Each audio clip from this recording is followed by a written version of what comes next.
I've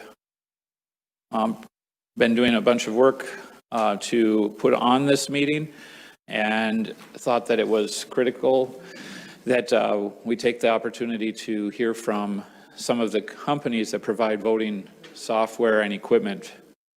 Mr. John Polis from Dominion Voting Systems was kind enough to agree to come in. The other two companies that have been serving Michigan did not agree to come in at this point. And perhaps that will change in the future, but at this point, they were unwilling. Members, it's my intention today that, or my expectation really, that Mr. Polis and your questions will probably take us longer than an hour.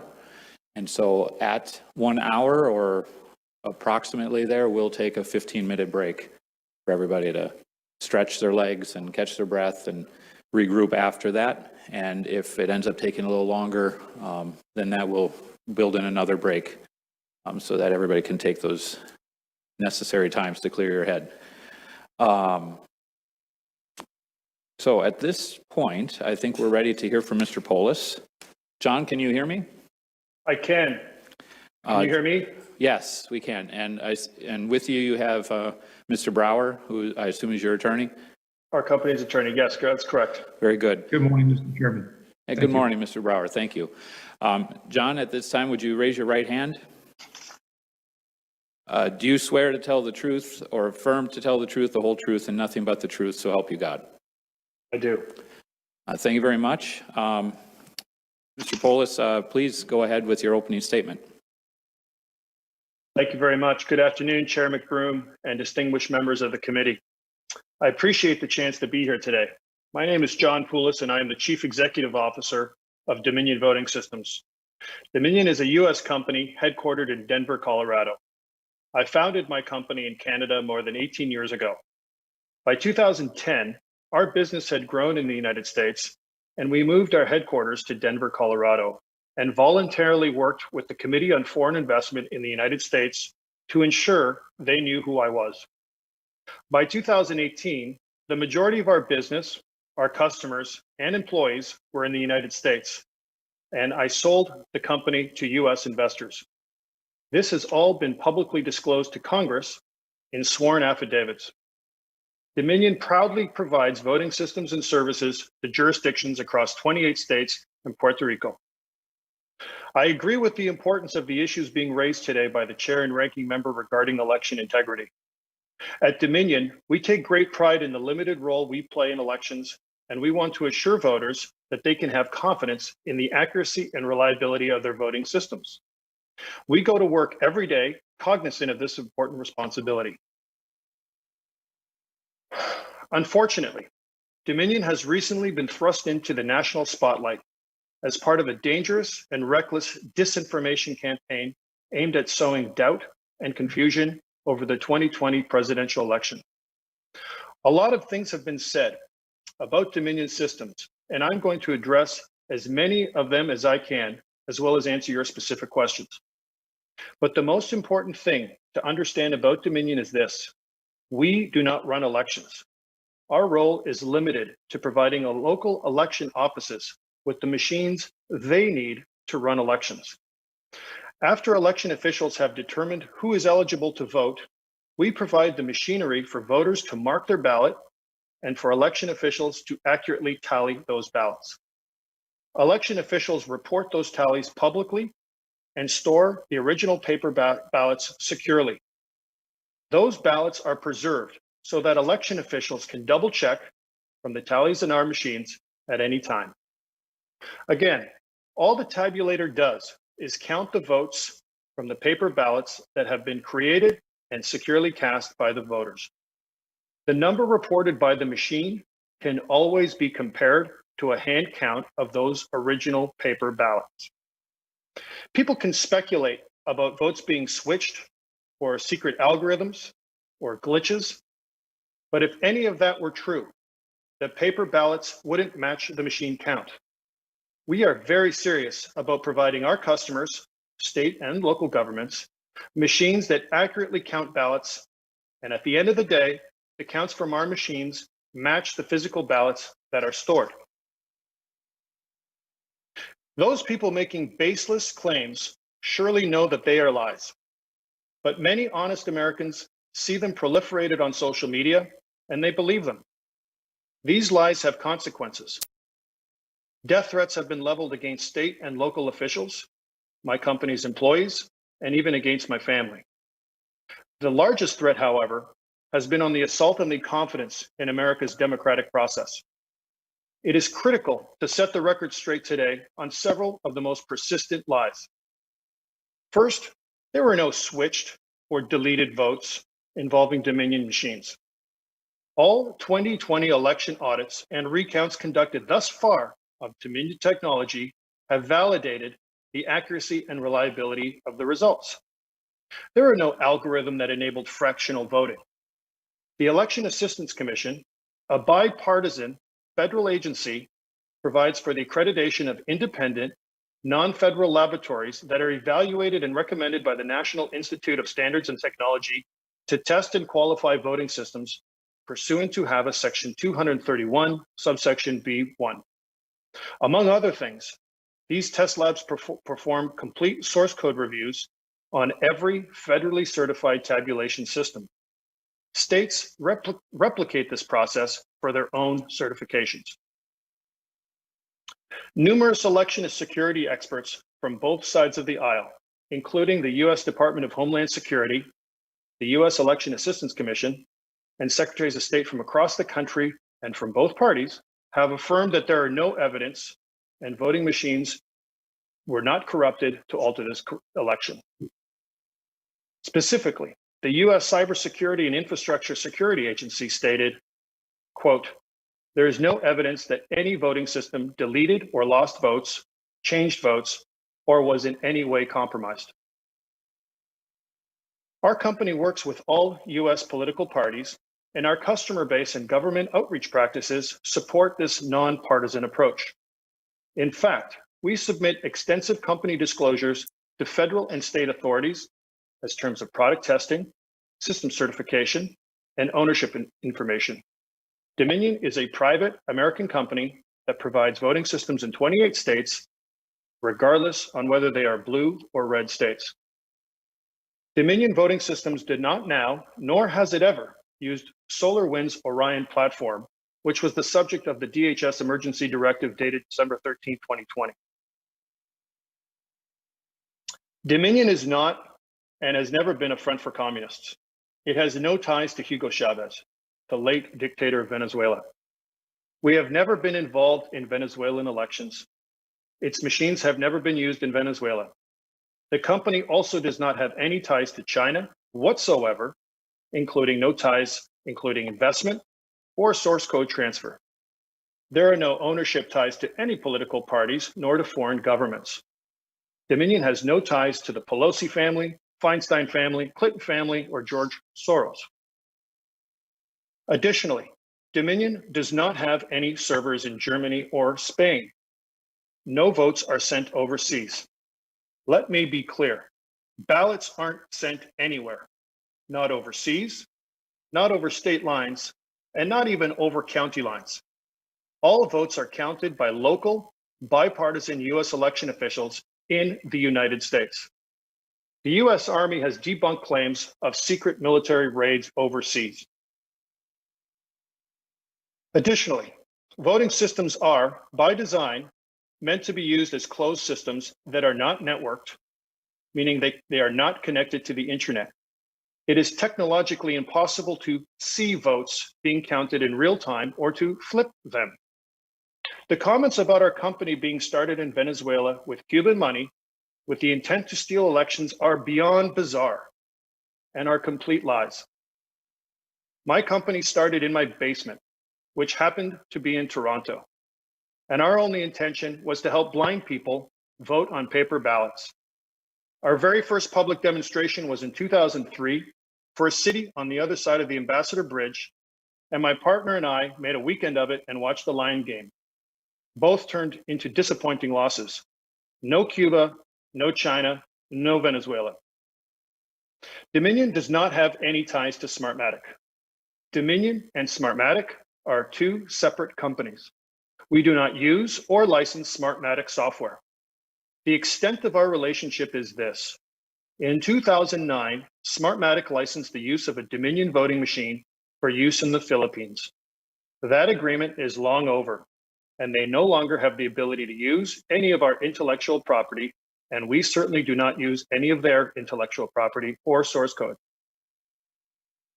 The other event about our history that many are wrongfully conflating as proof of a relationship between Dominion and Smartmatic involves the assets that Dominion purchased from Sequoia Voting Systems in 2010. Let me be clear on this. We didn't purchase anything from Smartmatic. Sequoia's voting history went back over 100 years in various different names and had dozens of different owners through those years, including, for a brief time, Smartmatic, who I believe owned Sequoia between 2005 and 2007. When they fully divested in 2007, it is my understanding that they documented to CFIUS that the fact that they had no ongoing control in Sequoia. At no point did we at Dominion acquire Smartmatic source code or IP, nor do any of our customers use any of their intellectual property in our systems. I will not be commenting today on employees, whether full-time, part-time, or single-day contractors, or past employees. And that is simply due to safety concerns. You can ask me what you'd like about what we do or about myself, but not our employees. Dominion employees are facing harassment and threats against personal safety due to the false allegations of recent weeks. We are working around the clock to address issues with law enforcement and take every measure we can to ensure the safety of our employees. But I will say this, no Dominion employee has given me any reason to suspect that they have or would do anything to try to alter an election outcome. But what's even more important for you to know is that it would not be possible for them to do so. These falsehoods I've just listed are only a sampling of the most egregious lies. The disinformation campaign being waged against Dominion defies facts or logic. To date, no one has produced credible evidence of vote fraud or vote switching on Dominion systems because these things simply have not occurred. I would now like to explain further Dominion's roles in election. It is important to know that Dominion is never able to affect the outcome of an election. Dominion does not handle voter registration, poll books, or signature verification. We don't supply software or equipment for these services. We don't provide vote-by-mail services, and we don't control or secure voters' paper ballots. We have no role in verifying the eligibility of voters. These are the jobs of bipartisan poll workers and local election officials. Long before Election Day, before we sell our equipment, our voting systems undergo an accreditation process run by the EAC. The process involves compliance with all voluntary voter system guidelines, including standards for secure software design, such as software independence. Dominion systems must be tested by an independent, federally accredited laboratory, and Dominion must disclose its ownership, system source code, reviews, and all component and hardware sourcing information to the EAC. In addition to federal certification, Dominion submits to additional rounds of testing and disclosures in order to get certified in the 28 states in which we operate. Once we sell our equipment to local officials, the machines are under their control. In many circumstances, source code is delivered by hand by state certification officials. Officials keep rigorous chain of custody logs. This is how election officials ensure that equipment is not tampered with. What's more, our systems require a paper ballot that is always in the custody of the local election officials. While we do ensure trained technicians are available on election day, should local election officials need support resolving issues, at no point are local election officials not in control of voting machines. If any Michigander is looking for confidence in the vote counts, beyond looking to the chain of custody and the certification checks and balances, they can always look to the hand count audits and recounts. Now let me talk about Michigan specifically.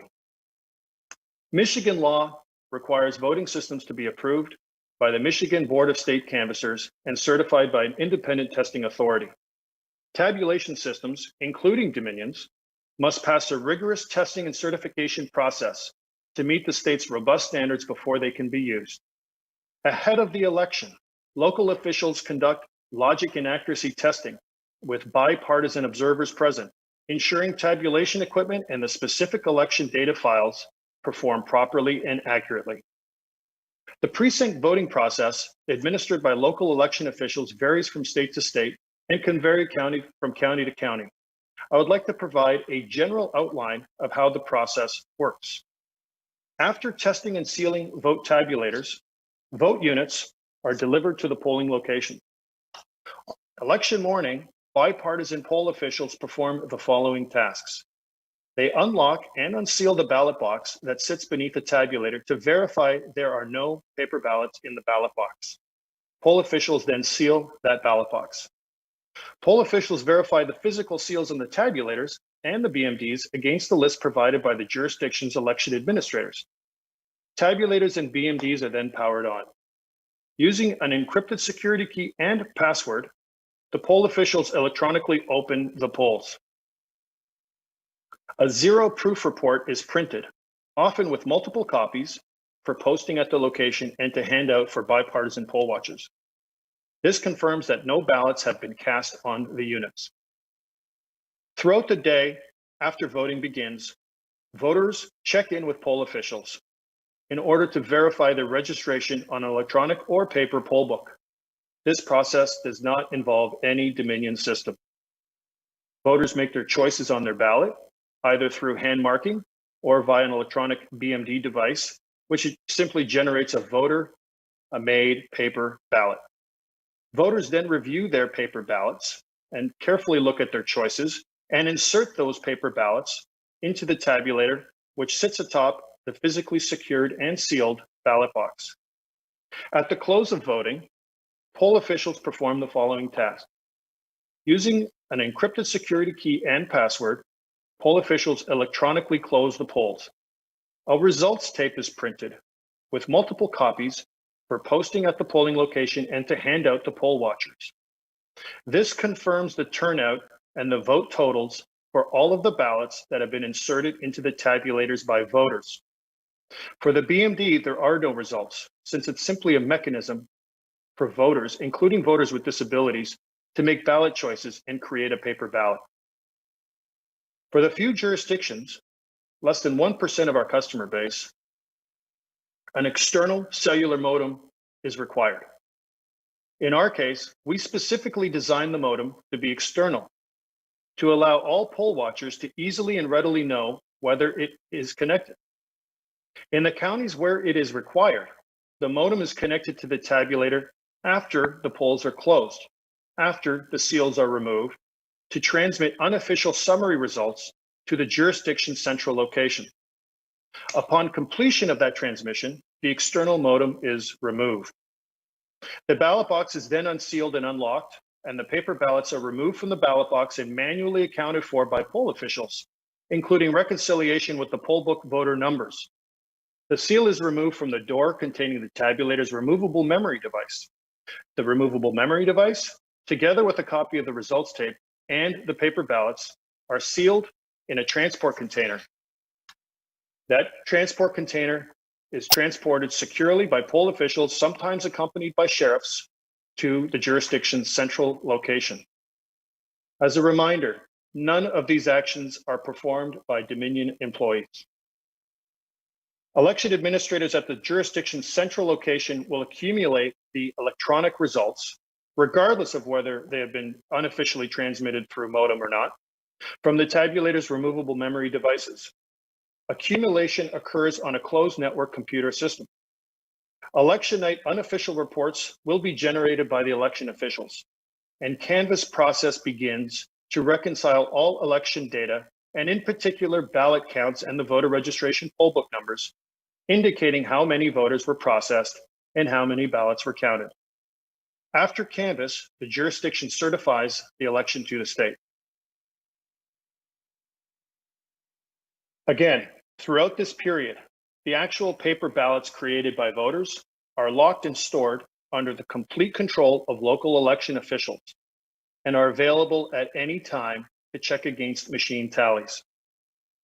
After the election, officials run an even more thorough set of procedures to verify the accuracy of the vote counts, including risk-limiting audits and random recounts conducted by hand within the public view. Above all, the most important check on our machines is the paper ballot. Michigan has paper ballot records for every vote cast on a Dominion machine. The proof of our machine's accuracy is in these paper ballots. If there was any manipulation of the system, the paper ballots simply would not match the machine totals. Moreover, if unauthorized votes were somehow added to the count, those numbers would not match the canvassing numbers. Despite Michigan's rigorous election security protocols, disinformation persists. This has been nowhere more apparent than in Antrim County, where this week a severely flawed report was released by a biased, non-independent organization alleging election switching. It is categorically false and technically incomprehensible, let alone possible, but at its broadest, the report alleges that votes were switched using Dominion's digital adjudication system and ranked choice voting. I have difficulty knowing even where to begin on this. Michigan does not use ranked choice voting. A simple review of Antrim's ballots easily confirms this. More importantly, an independent review by an EAC certified test lab, any of them, could easily verify this. Secondly, none of Antrim's tabulators were connected to the internet. Antrim County does not have modems. They do not use modems. Finally, the adjudication claims are entirely false. Let me take a minute to explain this bizarre claim. First off, adjudication only occurs on absentee ballots and only in states that require it. A voter making a mistake on an absentee ballot is an age-old problem. A common mistake is when a voter fills in the wrong oval and then tries to correct it by filling in another oval and drawing an X or a scribble through the first. This is what election experts call an overvote. In some states, it's considered exactly that and no vote is counted. However, in some states, like Michigan, bipartisan review committees are asked to review these ballots for common mistakes such as the one I just described, to see if they agree on voter intent. All decisions are made by local officials and a bipartisan committee. In some counties, election officials do this using a digital adjudication system, whereas other counties conduct this process manually by creating new ballots when needed. With digital adjudication, the original ballot is never changed, and a full audit trail shows the original image, shows who the bipartisan adjudicators were and what they agreed on, and ultimately captures any changes that they made per state or local law. In Antrim County, ballots were reconciled manually. What the report is alleging is impossible because Antrim County does not license, nor do they use digital adjudication. Furthermore, digital adjudication doesn't even work without the use of ballot images. Antrim County did not record absentee ballot images. Any US EAC accredited voting systems testing laboratory can easily and independently verify whether adjudication is or was used at any time. As Michigan's Director of Elections stated in a court filing in response to this report, quote, "The report makes a series of unsupported conclusions, ascribes motives of fraud and obfuscation to processes that are easily explained as routine election procedures or error corrections, and suggests without explanation that elements of election software not used in Michigan are somehow responsible for tabulation or reporting errors that are either non-existent or easily explained," end quote. I should note that isolated incidences of human error do occur in elections. And this is what happened in Antrim County on election day. And this indeed is the reason we're now talking about Antrim County. And it has to do with a series of human errors. Specifically, an October change to the election required a new election project to be created. As part of this process, every tabulator had to be updated with the new election project. The first human error occurred when election officials didn't update all of the tabulator memory cards. The second human error occurred when election officials forgot to conduct the public logic and accuracy testing on the final election project. Both of these errors were compounded when the programmer of this election took specific steps to ensure that the original ballots from the September project that were already printed could be used in the tabulators not affected by the addition of the school board race. If all of the tabulators had been updated as per procedure, there wouldn't have been any error in the unofficial reporting. If public logic and accuracy testing had taken place, the error would have been caught when it should have been caught prior to the election. If steps weren't specifically taken to salvage the already printed ballots, the system would not have allowed election officials to upload memory cards, and the reporting error never would have occurred. Human mistakes happen, especially in busy election years when election officials work tirelessly through weekends and holidays for months on end, which is even more difficult in small counties where there is a lack of dedicated election staff. This year in particular, with the difficulties compounded by the pandemic, this is exactly why Canvas procedures exist, which of course, where this error was quickly identified and corrected. Because our systems in Michigan use paper ballots, the accuracy of the tabulation machines can be proven by hand counts and audits. As the Michigan Secretary of State Office has already announced, this week, the Bureau of Elections in Antrim County will conduct a hand count of all ballots cast in the presidential election. This will verify that our system counted votes accurately. Those making unfounded allegations against Dominion are selective in their expressed concern. For example, they ignore that in several key battleground states, the president got more votes on Dominion systems than in other jurisdictions. Some of the requested recount sites, such as Philadelphia and Milwaukee, were not even Dominion customers at all. I will close by reminding everyone that all Dominion machines in battleground states produce voter verifiable paper ballots and records for review. These paper ballots for every vote cast are preserved and secured by the local election officials and are overseen by representatives from both parties. If there was any manipulation of the system, the paper ballots would not match the machine totals. Moreover, if unauthorized votes were somehow added to the count, those numbers would not match the canvassing numbers. As one example, the recent hand count in Georgia of 5 million votes matched our voting machines tallied perfectly, showing that our machines counted accurately. I was asked recently what I thought about the Georgia hand count, and my reaction is always one of enthusiasm. A hand count is the most certain way of proving that our systems work. We welcome recounts because they prove the value of our systems. This indisputable fact is a key redundancy of our voting process that will undoubtedly continue to serve as the basis for truth and transparency in the 2020 election and beyond. I appreciate the opportunity to testify at this official hearing under oath about our company and how we worked in the 2020 elections. We have yet to see our critics make their allegations under oath, as I'm doing here today, or to bring any real, independent, fact-based evidence forward. Thank you again, and I'm now happy to take your questions. Thank you, Mr. Polis. I'd like to start with some questions regarding the Antrim situation, if I may.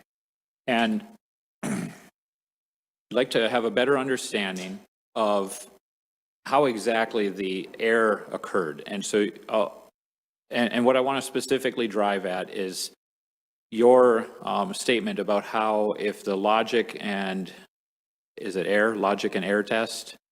Logic inaccuracy test. Logic and accuracy test.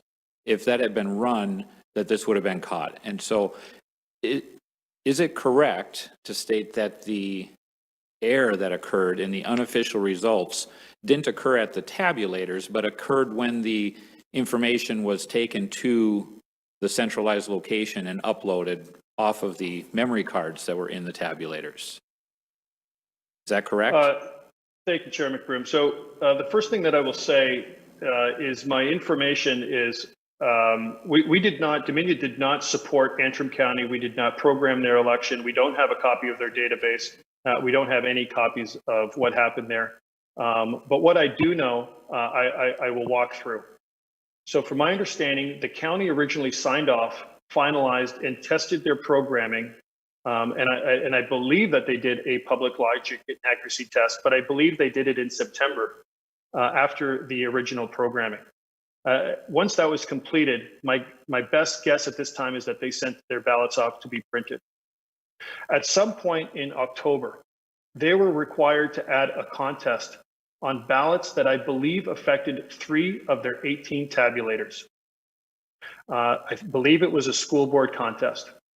New programming was provided to the county, along with instructions to update all 18 of their tabulators. This is where the first human error occurred. Antrim is a small county, as you know, in the Upper Peninsula, and election officials forgot to update all of their 18 tabulators' memory cards. This type of human error is mitigated when the counties can afford to arrange for on-site support, for example, but as my understanding was, there wasn't any on-site technical support in Antrim County. This type of human error, I should point out, of election programming happens from time to time. And it's the entire purpose of why we have public logic and accuracy testing, because this process, which is a requirement in states, including Michigan, the test entails zeroing every tabulator that's going to be used in an election. Officials in front of public view feed a known test deck of ballots into the tabulator. Once they're done that, they close the poll. They print the results tape, they upload the results into the database, and then they ensure the results that are being reported are in fact the expected results. It's specifically designed to be used in a public forum. So at the conclusion of this process, once it's verified, the tabulators then are re-zeroed, sealed, and made ready for election deployment. So performing that step would have caught the first human mistake. But this step was unfortunately missed, which is the second error. Those two are not even enough, because those 2 errors, which happened one after another, were compounded by the way the election update was programmed. During the October programming update, the contracting firm used by Antrim took care to program the new tabulation files to allow Antrim to salvage the original ballots that were already printed, except for the ballots affecting the new school board race, which I believe were 3 tabulators. This is the only reason why any memory card that was mistakenly not updated could be uploaded for the unofficial tally. Thank you. So what I'm trying to get at specifically, Mr. Polis, is how do we verify whether the mistake is made in the programming at the tabulator versus at where the memory cards are taken to? And so, and tell me, during the logic and accuracy, is that done? I mean, I know you run the stack of ballots through and then you print a slip up on the tabulator to make sure that it accurately counted the ballots. But is there a time then when the results are taken from the tabulator to the central location to make sure that that transmittance of the data is also done accurately too? Best practice involves reviewing the results that are uploaded via the memory cards and comparing them to the results tape that are printed immediately upon polls close. And again, multiple copies posted publicly in the polling location and distributed to any poll watchers. And you verify that the results tape matches what has been uploaded. In this particular case, the first 2 errors happened, and because the system was told to accept memory cards from either one of those 2 projects, it allowed an upload from the September programming, even though it was expecting a memory card from the October programming. Okay. And does the software that those cards are taken to at the central location, or if the data is transmitted via modem, the software at the other end that's receiving those data points, is that your software or is that someone else's software? Yes, the software that resides at the central location is our software. Okay. And then is it possible for that data to also be transmitted to other types of programming such as Excel spreadsheets? So that system is designed as a standalone system, but those results obviously have to be transmitted to a central location at the state level and reported to the media. So there are several ways that election officials can generate results and reports. One of them is Excel, one is through PDF, et cetera, so that the unofficial results can be exported to the state, to the media, et cetera. Okay, thank you. Other members of the committee want to ask questions? I'll share the microphone here. Okay, Vice Chair Lucido, please. Thank you, Mr. Chairman. Thank you, Mr. Polis. Are you still CEO of Dominion? I am. And Dominion stands for what? Is this just a name you gave it, or is there any? It doesn't stand for anything. It's just a name. Okay. Dominion Voting Services has been around 18 years. 2002, you opened up in Toronto, Canada? We were formally incorporated in January 2003 in 2002. Toronto, Canada. You stood there for a couple years and then moved the operations to Denver, Colorado? We moved our headquarters to Denver in 2010. You're currently doing business in 28 states that you operate here in the United States? Correct. In those 28 states, approximately, well, let me go to this. Let's just deal with Michigan right now. You have about, you have a contract for each and every one of these units that you place in service in these counties in which the votes are taken? I'm not familiar off the top of my head, but I believe we have a contract with the state, and then we very well may have separate contracts with counties. But I believe our original contract was with the state entity. So the state of Michigan gave you a contract to go ahead and use, and I'm using your words now, what you said is, we supply machines. We do not run elections. Is that correct?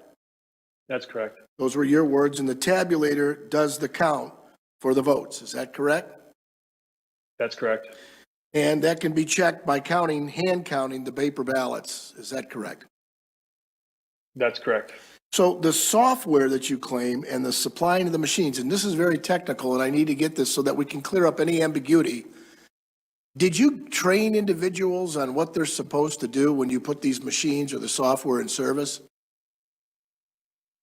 I was not involved, but that's typically what we do. We train county officials on how to use software. Is there a manual that somebody who has, like, let's say, authority over the individuals that are working for them in the in the clerk's office can reference when there's a need to see how the training goes? To the best of my knowledge, all of our manuals and user guides were submitted to the state on the original state contract and part of that process, and distributed from the state to the counties. And I know that in many situations, the counties will generate their own user guides and manuals based on our materials. So that I'm clear, when you enter into an agreement with the state of Michigan to supply your equipment, your machines, and your software, there has to be some kind of way to make sure that they're running the machinery correctly and the software correctly. Would that be fair? That's correct. All right. Do you charge a fee in the contract? And I don't really want to know how much it's none of my business, but do you charge a fee for that training? If there was a fee, it would have been part of the original upfront purchase. How long ago? I'm sorry, go ahead. I didn't give you a chance to finish. No, and on a county by county basis, counties are free to make their own determinations. Sometimes they get supplemental training either from state officials. Sometimes they get supplemental training as the need presents itself to the counties. That's not really something I'm expert on. I understand, and I only want to limit your testimony to what you know. If you don't know, I'd like you to, and Mr. Chairman, through the chair, I would like you to give us at least to have your lawyer who's there present with you today, write down what it is that we're looking for so that we can supplement your testimony and get the information from your office. Is that a problem? Oh, of course. Thank you. So, because what I'm looking at is I buy something, I want to know how to use it properly so that I don't have it malfunction and or misfire or whatever the case may be. And I'm not real familiar with a tabulator nor the software that runs the same. But if these machines that are supplied to the counties to go ahead and make, or to the communities that are doing these tabulations of the votes, that software is unique to that machine. It's proprietary, right? The software that resides on our tabulators is proprietary. Yes. And that is once we certify at the federal level, that's when we lose control of the software. It is transmitted from the independent certification agencies to the counties, and then it transfers into the county's chain of custody. Is the memory cards that you put into the machinery, is that locked down that the memory card can't be manipulated and or distorted? Right. So if I wanted to get the memory card out of the machine, would that give, if we had to remove a memory card from the machine, could that be possible? Sure. You'd have to break the seal during the election. I'm assuming you're asking during the election. During the election, correct? Yeah. So as I stated, when the machines are delivered to a polling location, the compartments by which the memory cards are inserted into the machine are both locked and sealed. We actually have 3 memory cards, and one of them is designed to be removed at the end of election day. So there is a definitive audit on the source code of the machine, or sorry, not the source code, but part of the log on the tabulator when the tabulator door is open and when the cards are removed. And it is designed that it does not come out of the machine until the polls are closed. The seal is broken by the local poll workers, and the locks are unlocked. So that we got a correct record, there's 3 memory cards. One is designed to be removed. The other 2, I'm assuming, based on what you're saying, but I don't want to assume anything, are not to be removed. So one of them is designed not to be removed, and that is internal. And 2 of them are removable, and one of them is designed not to be removed, just in case somebody makes any allegation on the card that was removed, even though it's securely transferred by the local election workers, oftentimes accompanied by a sheriff. There's even, and by the way, they're encrypted and signed. But even on the allegation, you could compare it to the second memory card that is a redundant copy that is designed to be continue to be locked and sealed in the tabulator. If I tell you that somebody removed a memory card where they shouldn't have, would you have backup software or alarm systems that would go off to report that type of behavior in your proprietary machine and software? So if an allegation was made that one of the memory cards was removed, and let's just, for the sake of your example, say that none of the poll officials noticed it, or the bipartisan poll watchers noticed it, or any voter noticed it, there would be a record of it. And we also have the other card that's in the machine, and they would be off, and the machine will not let you continue if one of them has been removed.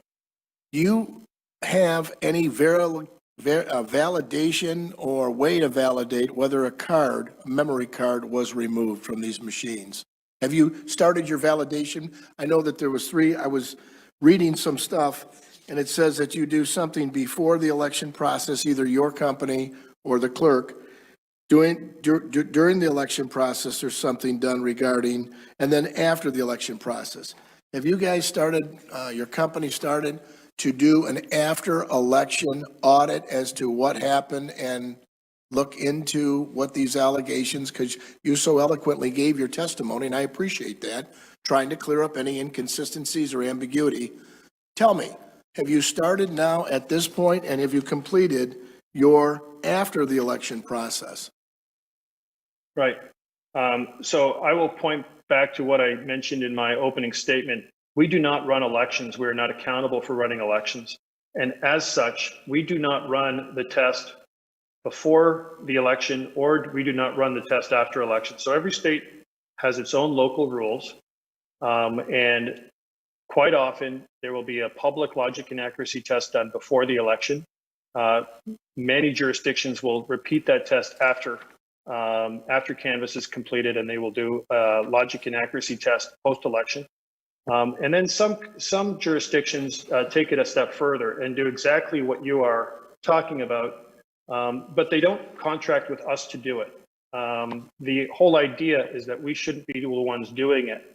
The federal system that was put in place after the 2000 presidential election, with the creation of the EAC as a bipartisan commission that does their own accreditation of separate third-party labs that are accredited.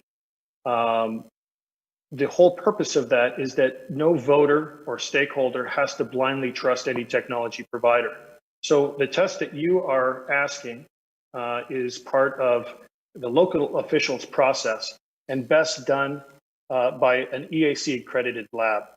I will say we have several customers, especially in light of the baseless allegations that have been levied our way in the recent weeks, that have contracted a variety of these EAC accredited independent test labs to do exactly as you say. And their checks are, there's various number of checks that they perform. And I'm certainly no expert at what they do, but the way I think of it is they are verifying that the software that was run in the election was unchanged, that it is in fact the same certified software. They can run a variety of forensic tools to ensure that what you're describing, if it did happen, they would know it happened. And they do that all independent of us.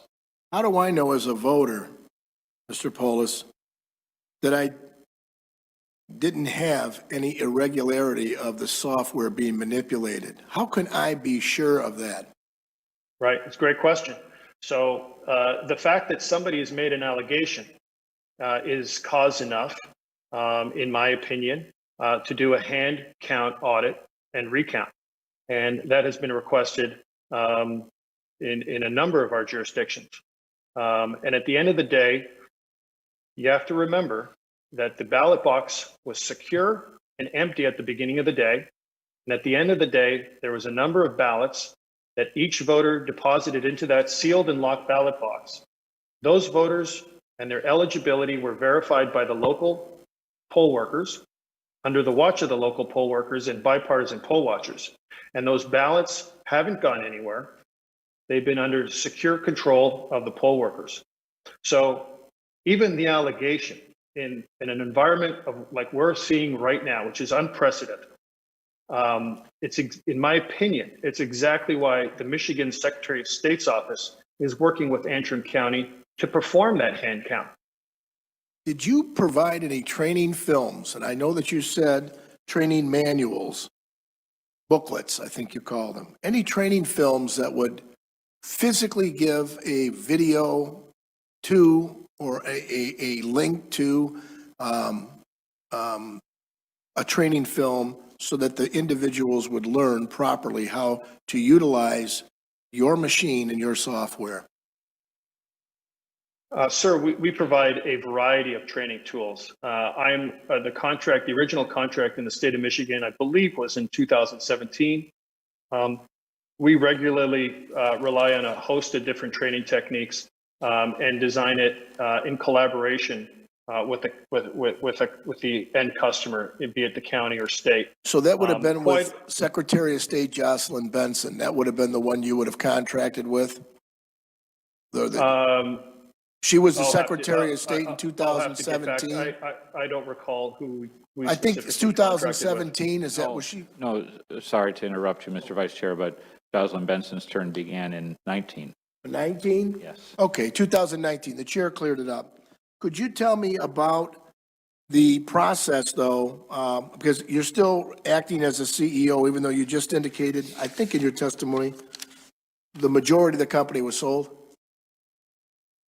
Yes, in 2018. Okay. And this was your company that you, from birth, basically. I'm going to say that you're the one that, did you design the software? Not my birth, Senator. Company's birth.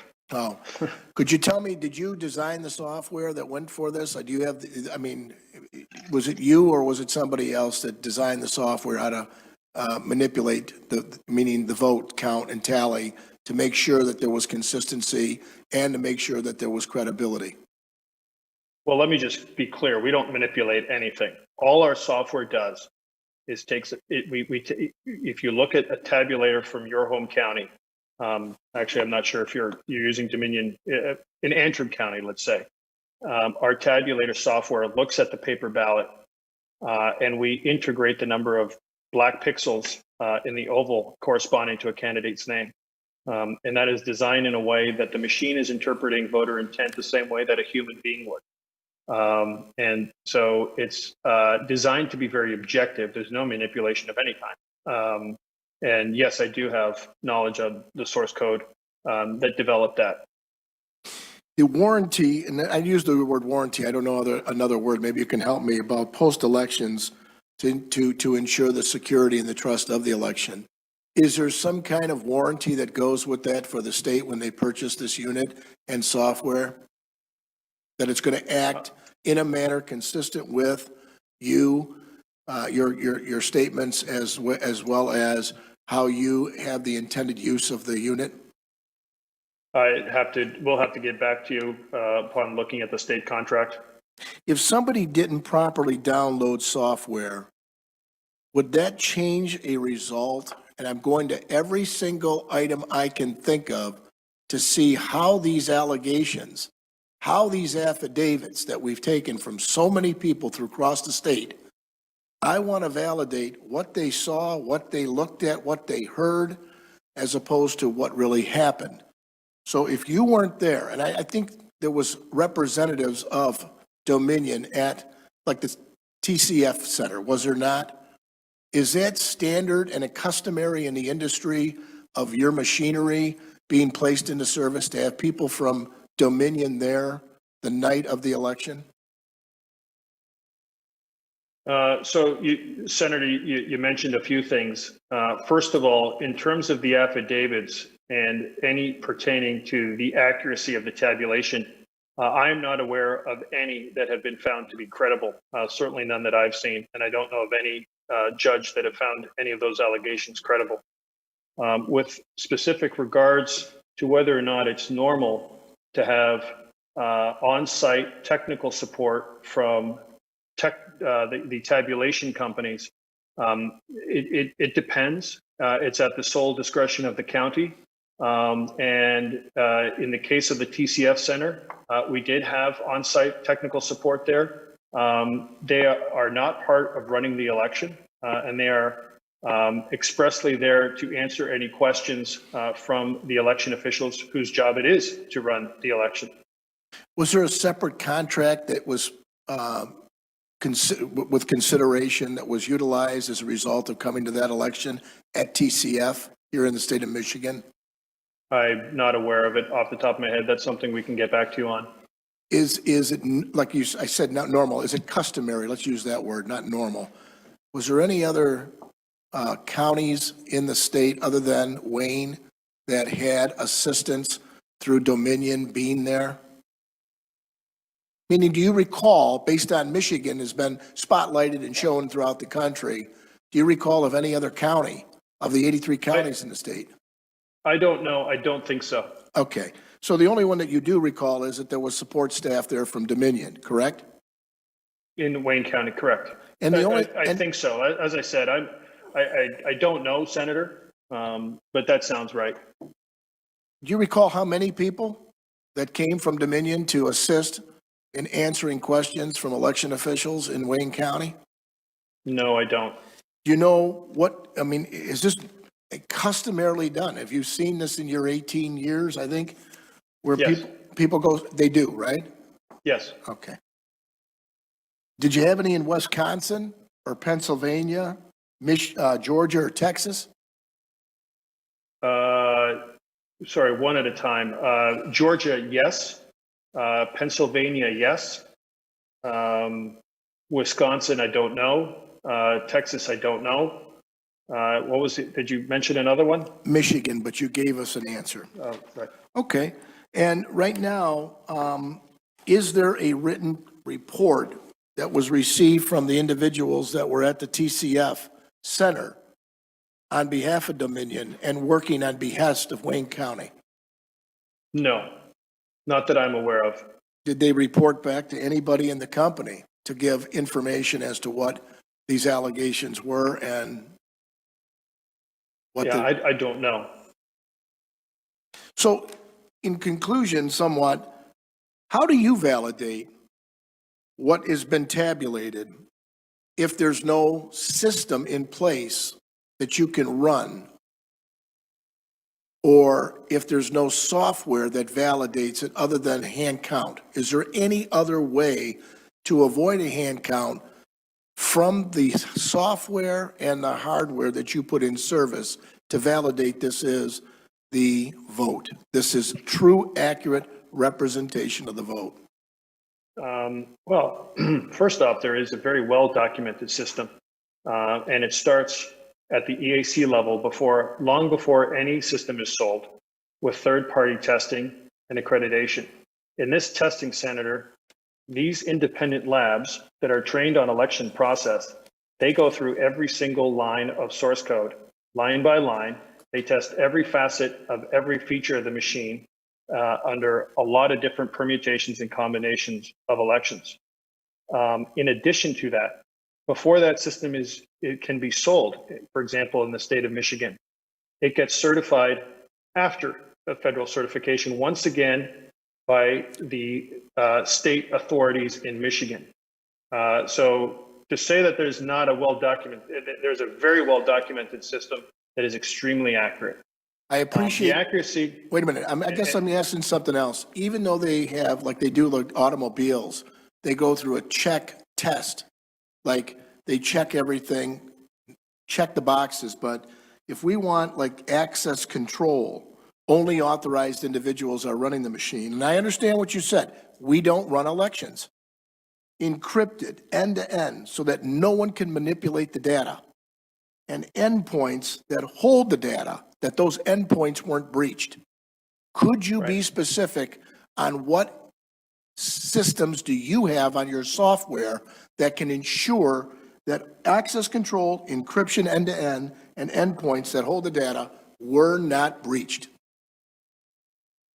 Fair question. So as part of the federal certification guidelines, there's very well and rigorously documented security requirements of the media where votes are recorded and translated.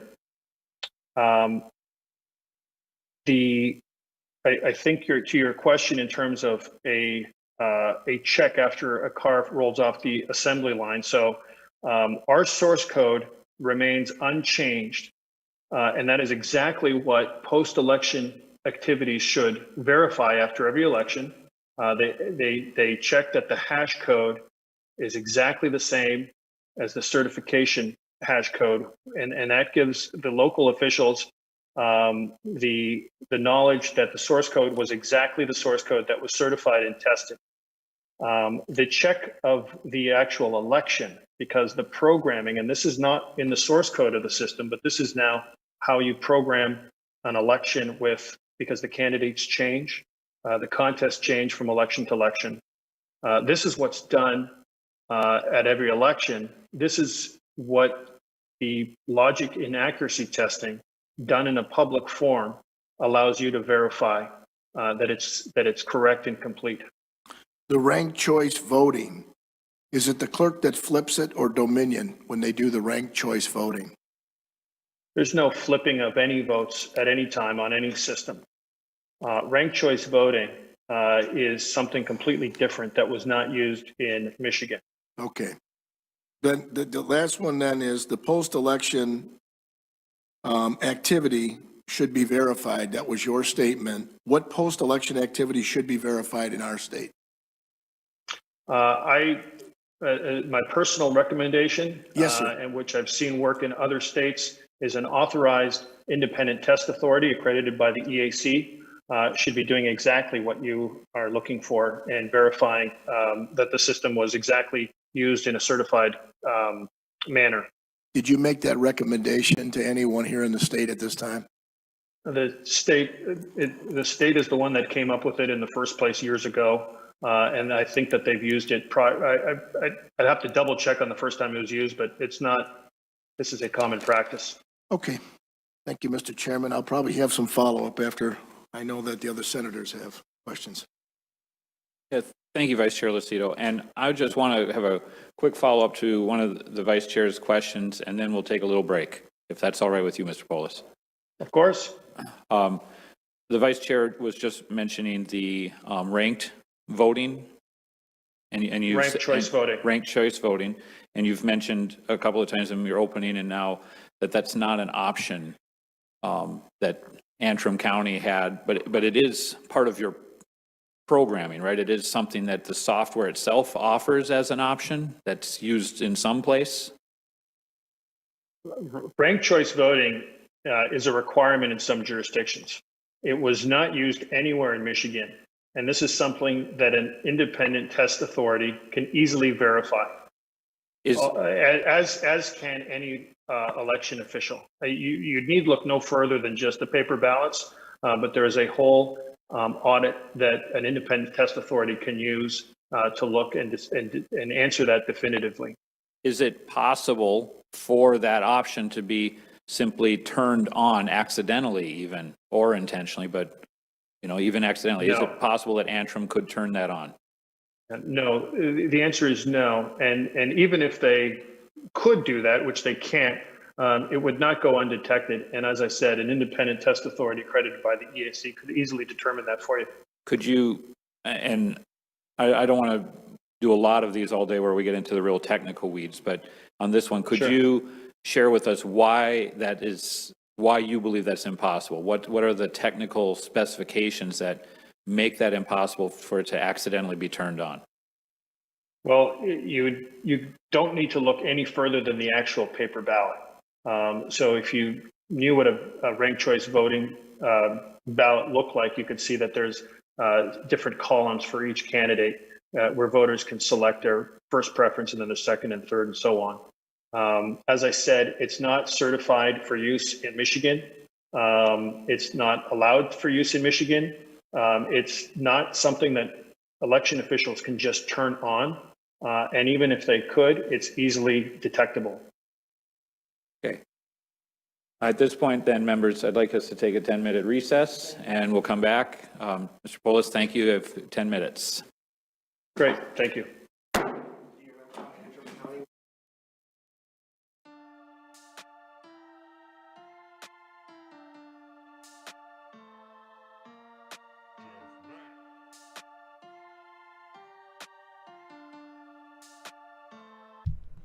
Well, what do you guys think of that? He sounds like a liar, don't he?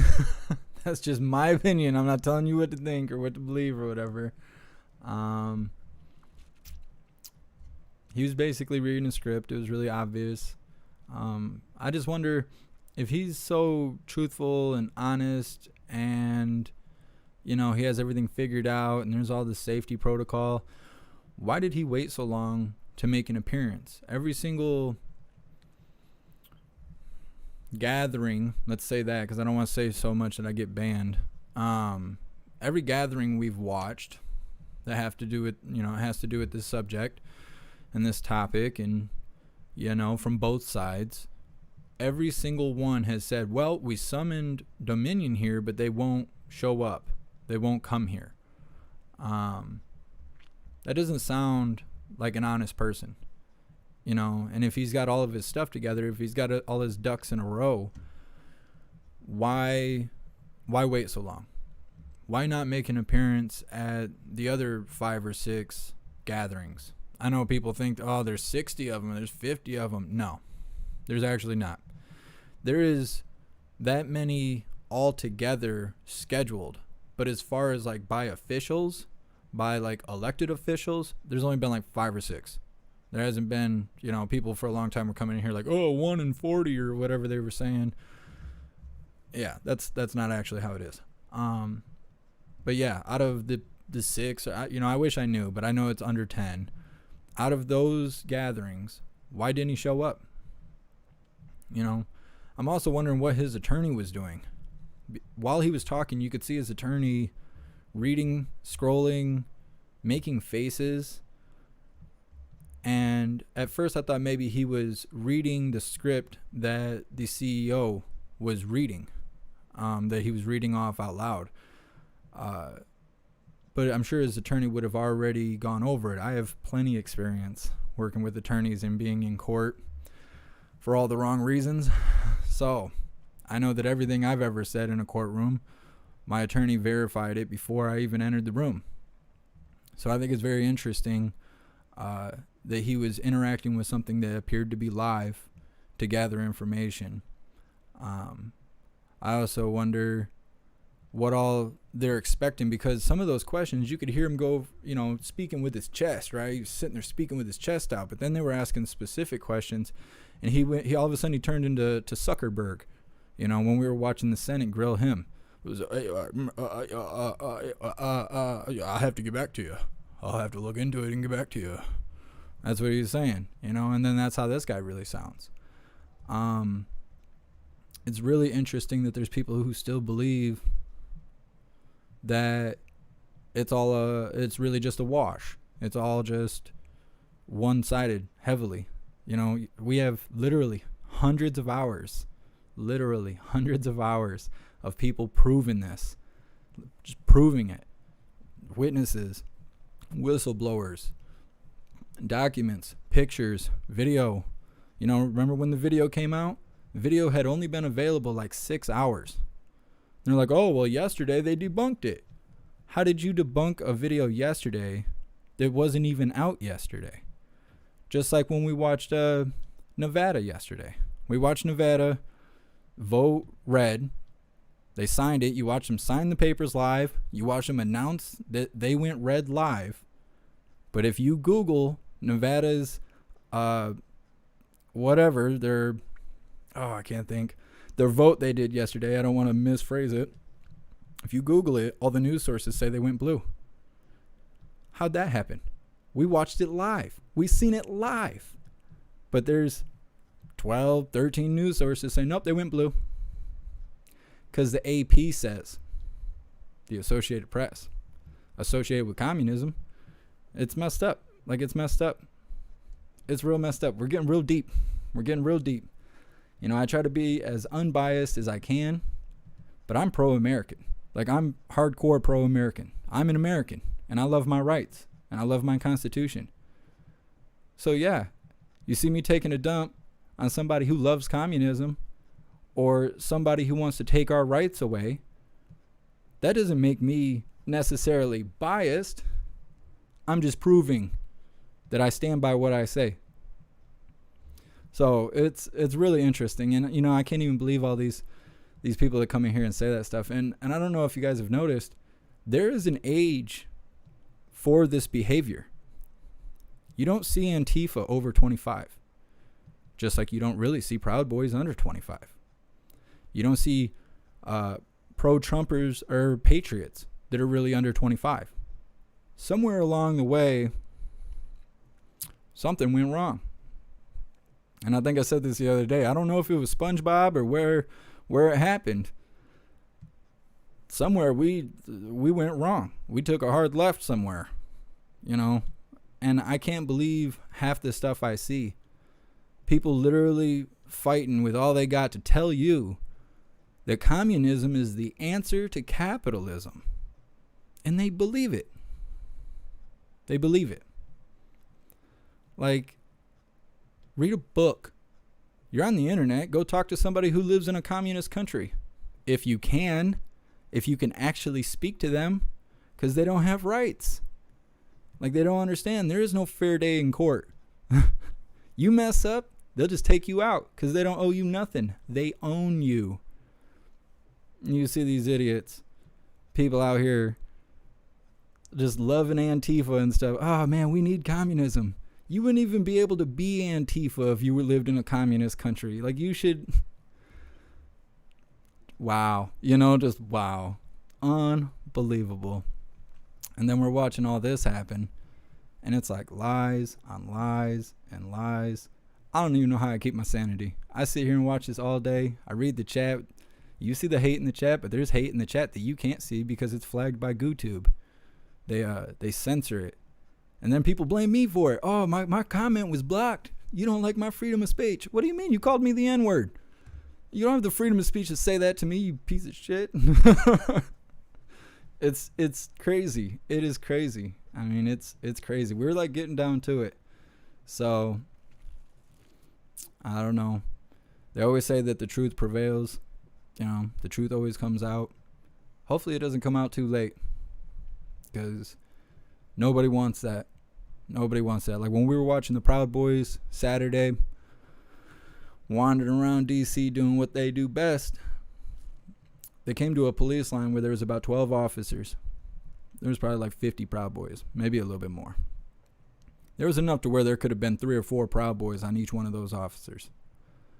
But because the people who care about what happened care about the country, they care about our rights, they care about our freedoms, they respect the law, they respect the officers, that's why they didn't go in there and slap them officers around and move them up out the way to do what they were trying to do and get at Antifa. Because them guys ain't scary. I ain't scared of no 25-year-old crackhead who's got plastic armor on and looks like he's from Demolition Man. Pfft, try me. See how that goes. There's a reason they didn't take them people out. They respected the officers. Yeah, they might have had some stuff to say, but thanks for our freedom of speech, they can say that. But they didn't run them over. They didn't railroad them. They didn't do nothing bad to them. But you see Antifa throwing rocks, throwing Molotov cocktails, stabbing people. But they can do whatever they want. You ain't got to take my word for it. I'm not telling you to believe what I say. I'm telling you how to feel. Telling you what to think. I'm telling you, if you want to see it for yourself, we have thousands of hours of footage that was taken live, that has not been altered. If you're watching one of my archives and you see the video skip, that's because GooTube decided to strike me for copyright for stupid music at the same time that everybody in the chat cries because I got beats playing. I'm not winning this fight by any means. I'm getting stomped on from all sides. You would think I was bulletproof. But my goal here is to show everybody what is actually happening without me altering it, without me pushing an agenda, without me telling you what you're supposed to do. That's what's wrong with the news the way it is that they're telling you what to think. They're telling you what to believe. They're telling you this is right and this is wrong. And I'm not telling, I'm putting it on the screen. I know how to work the system to get a lot of you in here so you can see it. Now, maybe 30% of you don't like it, can't hear it, got to put your head in the sand, got to call me names, got to bother my hooligans, got to go to my Facebook and write hateful comments, go to my Instagram and write hateful comments, get mad because you spoke out of line, you got banned, you went to the cameraman, spoke out of line, he banned you, and now you got to go lay on your sister some more. That's too bad for the 30% or so that comes in here acting like that.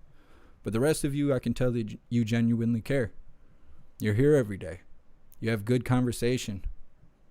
You bring up facts. A lot of you help me. A lot of you will point me in a direction where I can either find more lives or find information on the next live. So you can see what's happening, maybe from a viewer who doesn't have a following. And they're the only camera person in this area where something very important is happening. The more that we're united, the better we are. And it's super crazy. How can 15 members of Antifa take over blocks and blocks and blocks of Portland? Meanwhile, we can't get 400 or 500 people in the chat to get along. We can't even unite to stand up against what's happening. We shouldn't even be facing each other. It shouldn't be red team, blue team. It shouldn't be, Patriots versus Proud Boys versus Blue Lives Matter versus blah, blah, blah, blah, blah, blah. The government doesn't make cars. The government doesn't flip burgers. The government doesn't make clothes. We do. We make that stuff. And the government makes us pay them to supply them with all of these things. Yet we're trying to figure out how to fight each other. How to hate each other. How to categorize each other. And be mad. And be divided. This isn't the United States of communism. We need to get over that. We need to get over that. It's so ignorant.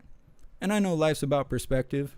And the least amount of perspective kind of gives you the least amount of a moral compass balance. Now, I've lived in a lot of places. Half my family's black, half my family's white, half my family's Italian, half my family's Mexican. It depends on which half we're talking about here. But I've seen culture of all colors. I've dated a Canadian, okay? I know what Canada goes through. I know how they feel about us, and I know how we feel about them. I talk to people from all over the world because of my music. There's no reason we should be acting like this. There's no reason we should hate each other. We need to put that behind us and unite. Let's see what happens. Just come back to my last question about this ranked, how do we call it? Ranked voting? Ranked choice voting. Yes, thank you. So what I'm really trying to find out from you is the functional inhibitions in the software. You say that it's not, that they can't access it, but what does that mean? I mean, do they see a button on the screen, but it's grayed out so it doesn't work? What would it take to turn it on? I mean, is that something you guys turn on when you sell the software to Michigan? How is that, how is it inhibited from being accidentally or purposefully turned on? Well, that's correct, Senator. So it is not installed. When the election officials took possession of their system, whenever that was, back in 2017-18, they would have had to separately install a module that would be part of the record that, again, as I've said, any independent testing authority could verify this, so you don't necessarily have to take my word or even a poll official's word for it. One of the claims that I think I've seen that may be related to this is the allegation of fractions in our reporting software. As I said in my opening statement, there is no fractional voting. That's just not a feature of our system. And any audit of our database would show this. We don't allocate fractions, and certainly don't do any switching or deletion of these votes. So when the ranked voting occurs in the states that do allow that, is there a fractional vote count that comes out in those situations, or is it still whole numbers? No, so the report that I happened to see in, it was, I think, another hearing in your state, and it was attributed to our system. I can tell you that's false, and I haven't seen any report of where that report came from. It looked like it was just created on PowerPoint. I can tell you that it does not come from any report on our system. And that's something any one of your counties that use our system could verify for you. In the states that do use ranked choice voting, it is a separately installed module with separate training. And the telltale sign of whether or not it's on is you look at the ballots. So beside Senator McBroom's name on a ballot, there might be, if it's a vote for 5, there might be 4 different columns. So I could vote for you as my first choice or my second choice, third or fourth choice. The rules on this vary in the jurisdictions that use them. But again, it is not allowed for use in Michigan. It has nothing to do with Michigan. It wasn't used for Michigan. And that's something that can be easily and independently verified. So on with the fractional voting issue, since you bring this up, and I would have, if one of the other committee members hadn't, I've seen a page that appears to be a screenshot that demonstrates fractional votes. And at the bottom of it, it says Dominion software. Is there any screen in your software that would allow that to happen? And if not, then where did this come from? Absolutely not. It does not come from our software. Our reports typically don't have from Dominion software on the bottom of our reports. Our reports can be obtained through the Secretary of State's office or counties that use our systems. And as to the all-important question of where that screenshot came from, to me, it looked like it was an actual PowerPoint report. Your guess is as good as mine. All I can tell you is it did not come from our system. I'm going to go back slightly, and it's not that I won't come back to fractional voting, but I'm going to mull over what you said, and perhaps we'll come back from a different angle. But you were mentioning how in the post-election, your software, the machinery is audited by the EAC or potentially by a third party, correct? Yeah, the federal process specifically requires it to be thoroughly tested, including source code review, accuracy test, volume test, environmental test. It's very comprehensive. The manual is thousands of pages of long, the requirements. Why doesn't Dominion do some of its own auditing of the systems at the completion of the election afterwards? I mean, do you come to any of the counties, take back machinery or software and reevaluate how it performed yourself? That's a great question, Senator. The whole system is designed so that no voter needs to blindly trust any individual company, doesn't need to blindly trust any individual technology or any individual poll worker. So the role of auditing and testing prior and after the system is best not done by the company that provides the actual technology in the first place.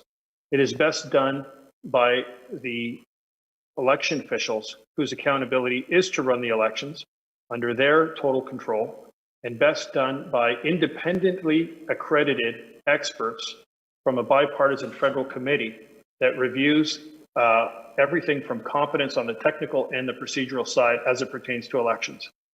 And so that's why we don't audit our own software.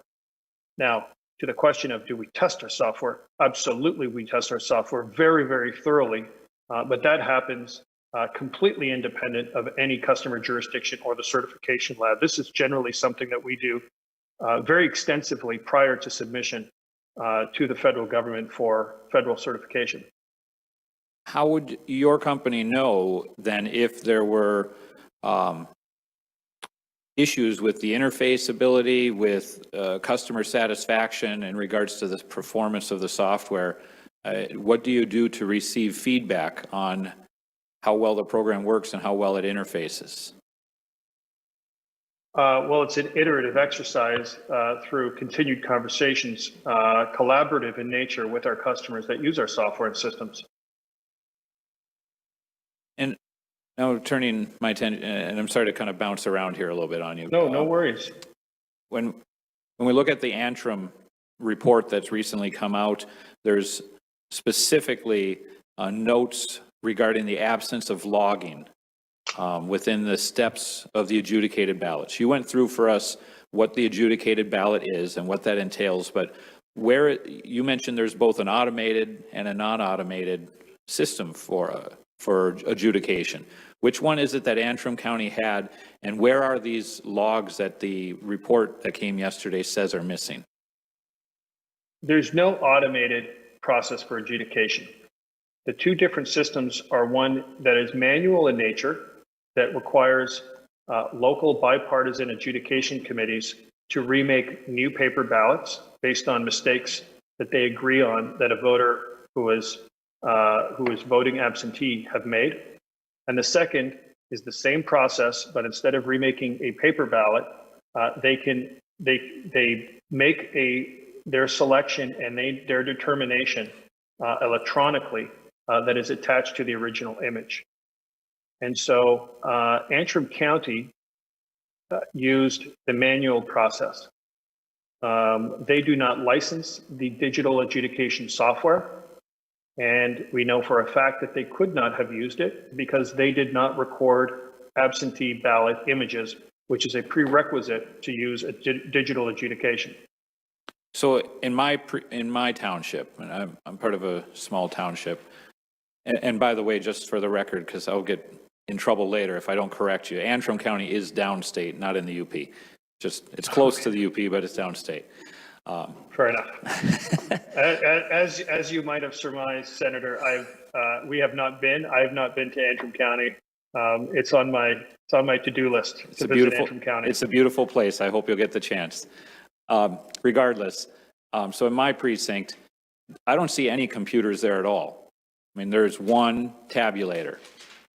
And so does that mean then that if they need to do adjudication of ballots there for an absentee ballots, they're going to have a manual process then, correct? That's correct. If a place has a digital process, they would have to have a computer there that interfaced with the tabulator? That's correct. Okay. And so are those networked? Is the computer then networked directly to the tabulator on a local area network? The systems are designed to be closed networked, which means they are connected to each other in a local area network, but they are not designed to be connected to the outside world through either an internet connection or any other external connectivity device. Is there something, though, that would prohibit that from occurring? I'm sorry, is there something that would prohibit connectivity to occur? Is that the question? Yeah, I mean, if the locals were to have that computer connected to the World Wide Web and also networked to the tabulator, is there something in the software that would shut things down at that point? Would it continue to operate? What is the security protocol at that point? Well, first and foremost, the physical security that is under complete control of the election official is paramount. And there's no adjudication that ever happens at a polling place. One of the audits that an independent test authority accredited by the EAC can perform is a test to look at whether or not that computer was connected to the internet, which of course it's designed not to.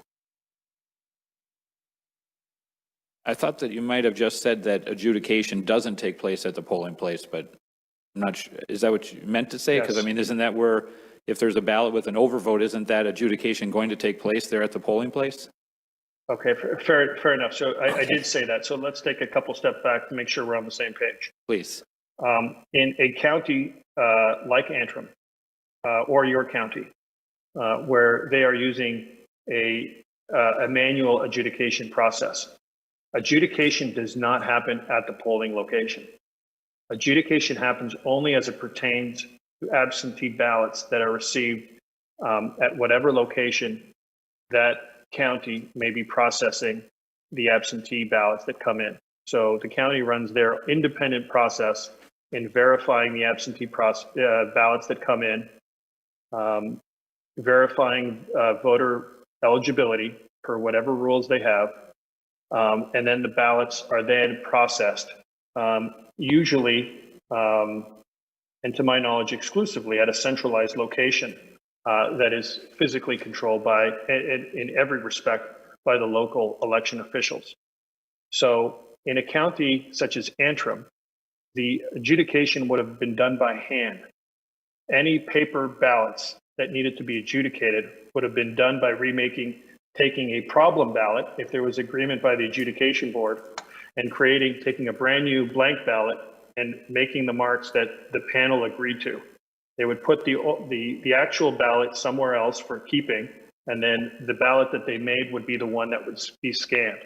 In the case of Antrim, and I strongly suspect your home county as well, that scanning would have happened through a polling place tabulator, but not at a polling place. So in the case of Antrim, what I just learned the other day was out of the 18 tabulators that they had, 2 of them, I believe, were dedicated for absentee ballot scanning through a county board. Okay.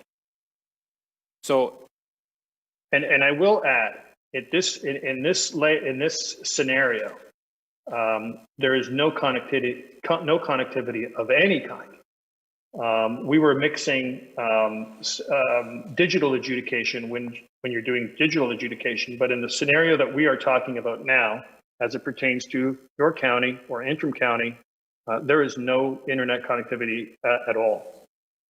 Okay, thank you. But it does open up kind of the can for the other, major thing that we've talked about, where obviously in TCF, they were using digital adjudication.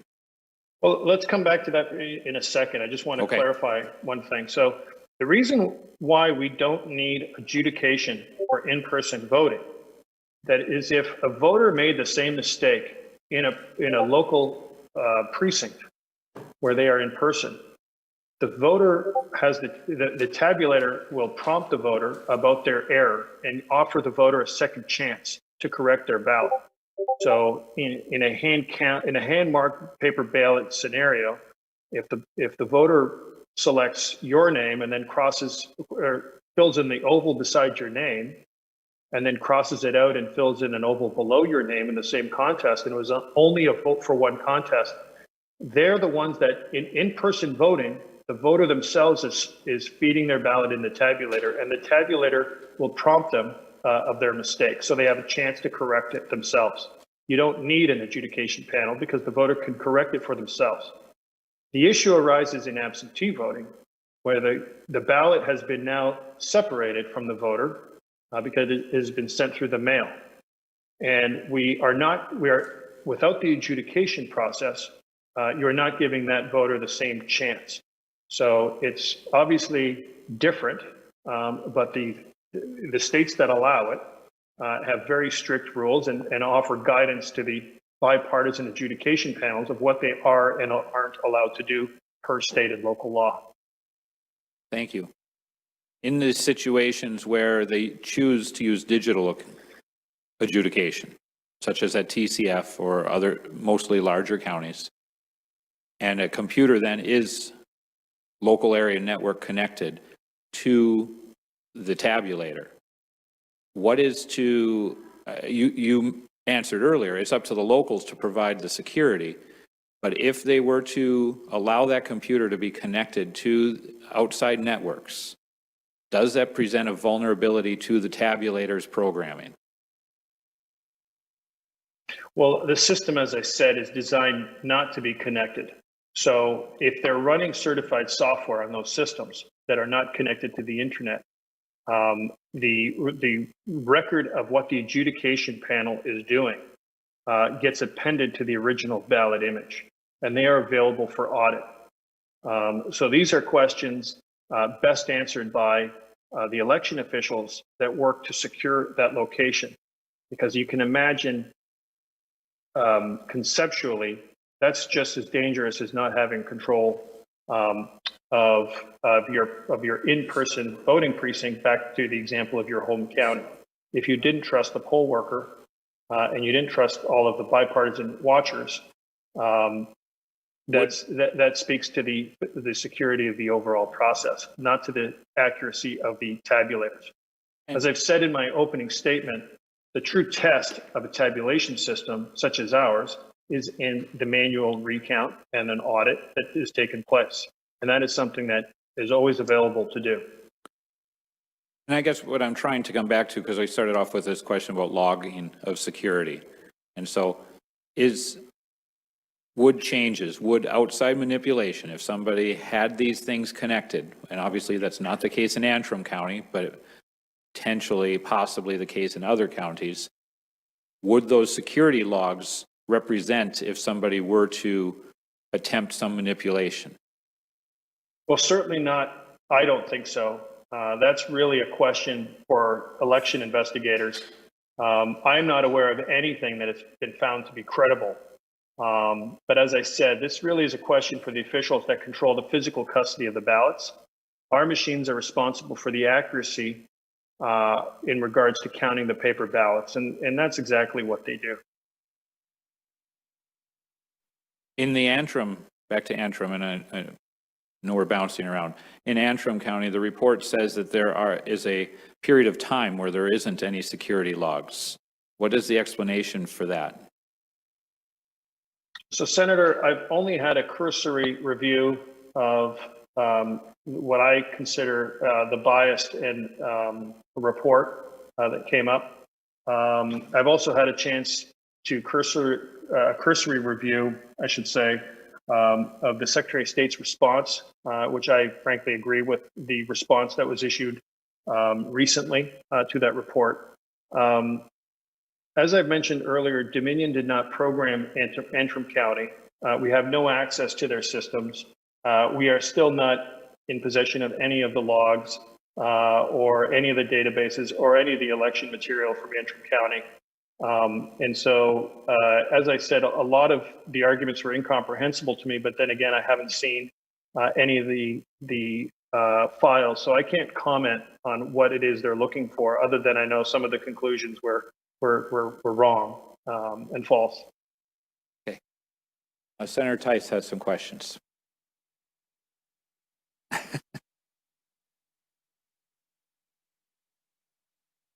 Hello there. Thank you for being Hello. with us today. I very much appreciate that. Thank you for the opportunity. So there's a lot of confusion. I want to start with Antrim. I know we've been over it, and I don't mean to beat a dead horse, but because there's so much confusion, I want to clarify it for people who haven't been there and for who don't understand what the process was that happened. So when a clerk is getting ready to do an election, she's bringing in all of the information for all of the things that are going to go on the ballot. And there's a lot of things, and it's unique all the way down to the precinct, because we have precinct delegates. So it goes all the way down to that level. And so it's very, very specific. And so they get all of that information, and then they lock the election. And that's when the ballots can start to get printed and all the testing can be done. And at the point that it was locked, there was a realization, and you spoke to this, correct? That there was a candidate that they found that was left off. You said it was a school board member. I thought that she had testified that it was a township, or no, a village trustee, but not sure which it was. Anyway, it was Could very well be correct. I'm not sure on exactly what was. All I know is the programming changed on correct on ballots that affected 3 precincts. And I thought maybe there was something else like a millage or something else too, but nonetheless, it would have changed the format of the ballot once they were reprinted. It would have looked different even. There would have been additional information on the ballot that hadn't existed there previously. So for that particular precinct, it looked different. Would that have affected outside areas beyond that precinct such that all of it needed to be reprogrammed? My understanding was it did. Is that true? So the entire county needed to be reprogrammed for the tabulators, not just the one precinct. Is that correct? Sure. Well, I'll try to answer it this way. You're correct when you say that the election was locked. My understanding is that was sometime in September, and the ballots had PDFs generated for final sign-off by county officials. And once that sign-off occurred, ballots were printed. And I believe the ballots were then in custody of the county. Mm-hmm. Whatever the change is, whether it was a candidate or an addition of a contest, to the best of my understanding, the change, as it would be noticed by a voter, and I'll say it as simply as I can. The voting information, meaning the contests and the candidates in each contest, were only different after the change in ballots that affected 3 precincts, which corresponded to 3 tabulators. The issue on how the people that were programming the election, as I understand it, because it wasn't our company, but I have a good understanding of this, and it's going to be apparent why they did it this way. They updated the election project to correctly identify what the extra candidate, the extra contest, whatever it was. But care was taken to make the ballots that were printed and in possession of the county for the other 15 tabulators. Care was taken to make them exactly the same. And the way there's a good reason for that. This feature exists because a lot of jurisdictions have the requirement where there might be a last minute court order to remove a candidate or to add a candidate, and it's simply impossible to reprogram thousands of machines overnight from 11 p.m. to 7 a.m. So this is why the feature exists. In this case, it was deployed to save the ballot printing of what was already in possession. So that, again, best of my understanding, they only really had to destroy ballots, the blank ballots that were set to go for 3 tabulators, and they only reprinted the ballots associated with the change. Now, where the error happened was as I said, there was 2 different human errors that were compounded by the way that it was programmed. So the first error, there was instructions given, as I understand it, to reburn all 18 memory cards for each of the tabulators.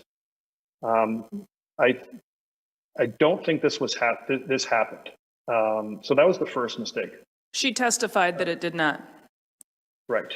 The second, it's clear that I'm assuming, I shouldn't say it's clear. I'm making the assumption that a public logic and accuracy test was not performed at that point, because had been, the change would have been noticed, or the error would have been noticed. So specifically, to the best of my knowledge, of the 18 machines, some were running September project and some are running October project, and some of the ballots were September ballots and some of them are October ballots. So a couple things. Normally, if programmed in a usual way, the September memory cards would not have been allowed to be uploaded into our results and tally application. And this is the part of the application after the memory cards get securely transmitted, often with a sheriff, back to the central location, and those cards are uploaded, and the results are compared to the actual printout from the tabulators. So normally the September cards would not have even been allowed to be uploaded, but because the care was taken to make this allowable, they were. And so all 18 cards were able to be uploaded into the results and tally module. And that's where there was an error in the unofficial report. So as I mentioned, that's a very big reason why we do Canvas, or why election officials do Canvas, because that's where this was noticed, identified, and corrected long before results were made official. So you've testified to all of this, but what you're doing is getting into the excruciating detail and making it extremely difficult to see the bigger picture for the people who are not accustomed to the detail of the tabulators. What I'm trying to do is to provide a picture for what this looks like from the voter's perspective and then from the outcome perspective. So without the proper programming and without the proper ballot, if I go in and feed that into the tabulator and the ballot that goes in is not the ballot that it expects to receive based on programming, then I'm going to have an outcome that is not an accurate outcome, because the ballot isn't the accurate ballot that it's supposed to have, right? So we've added a contest. We've shifted stuff around. We're using September instead of October. There's something different with respect to it than it is expecting to receive. This isn't a Dominion thing. This is a programming thing. And so I'm trying to wrap my brain around what that would look like on the outcome perspective and how that would affect the numbers, because I'm feeding in one thing and it's trying to tabulate on something completely different. And I know that your system wouldn't allow this, but if I were to take something from precinct 8, walk it over to precinct 6 and feed it in, stuff wouldn't be in the right place. It wouldn't have the right questions on the ballot. And so as it tried to tabulate it, it would attribute the wrong numbers to the wrong things, assuming it would take it, of course. And then I'd have the wrong numbers in the wrong place. It seems to me, in my non-election brain, that that's similar to what happened here. If you step out of the detail and you look at the frame, you look at the outcome, is that... I think I understand, and I apologize for getting into the weeds. I'm accused of that quite often, actually. But if you look at it from a 30,000-foot level, from the best of my understanding, we have some tabulators that were programmed for September that were fed September ballots. And we have some tabulators that were programmed for October with October ballots. As long as the October ballots were read by the October memory cards and the September cards were reading September ballots, the result taped from the tabulator would be correct. And I believe this is exactly what happened. To the extent that there was one location and one tabulator that was using a September memory card with October ballots, and it had this extra person or contest, that is, there wouldn't be any changes to the top of the ballot contests, but there very well may be a change to the affected race. And to my knowledge, that's precisely why the Secretary of State's office, together with Antrim County officials, are working to do a 100% audit on the presidential race to confirm that the results on the tape actually match 100% the results of the paper ballots, which of course had been securely stored under the custody of the local election officials. So that is not my understanding of how that whole process worked, and it doesn't, the numbers that we saw should not have been affected at the top of the ticket for stuff that was going on at the bottom of the ticket. Now, what I had in my head for how that happened is you've just completely come back with something different than what I expected to hear. So can you explain to me how the top of the ticket numbers would have been affected by bottom of the ticket changes with what you just told me? Okay. So we have two sets of results. We have the result tapes that are printed at the end of the election at polls close. And that is a thermal tape that has the results in the tally and the number of ballots that correspond to the number of ballots in the ballot box. Mm-hmm. We're good on that. So we call those tabulator results from the printout. Then we have the centralized computer that is designed to amalgamate and tally the results from all of the 18 tabulators together in a way that it can be reported easily from the county to, let's say, the Secretary of State's office or the media. So what I just said is in particular regards to the tabulator results. This is the printout that happened. There was multiple printouts at the close of poll at the end of election day. One was posted publicly in whatever building each tabulator was in. Multiple copies would have been handed out, and we have those results. And as long as September ballots were fed into machines that had memory cards programmed from the September project, those results will be 100% accurate. And as long as the tabulators that featured the cards from the October programming had October ballots fed through them, those tapes would be 100% accurate. When those cards then got driven in to the central location and they were inserted into a desktop computer, our tally server that the county has in their sole possession and control, the September cards should not have even been allowed to download the results if it was programmed in a regular way. The only way, and this is what confounded the two human error issues, because the programming was allowed to accept on the back end, on the tally computer, that tally computer was instructed to read cards from the September project and the October project. And that is where the reporting error from the night of the election through to the next morning at some point, that is where the results were very off, because that database was expecting structures in different ways than they actually were given on those memory cards. And that is what confounded the problem. So the results were never validated, they were never certified. And that is exactly the process of Canvas and why they were caught the day after. Does that help in the explanation, or? That does. So the tabulators, provided that they were accurately programmed for the particular ballots that were being fed into them, regardless of whether they were September or October, are fine. It's not until the point of time that we're bringing together all of the information from all of the separate tabulators into an individual, where we're conglomerating all of the information. It's not until that point in time where we're mixing then the October and September election plans, you call them projects, where it becomes an issue. And that at some point there was an override from where September was forced in, as well as the October, that should not have been allowed.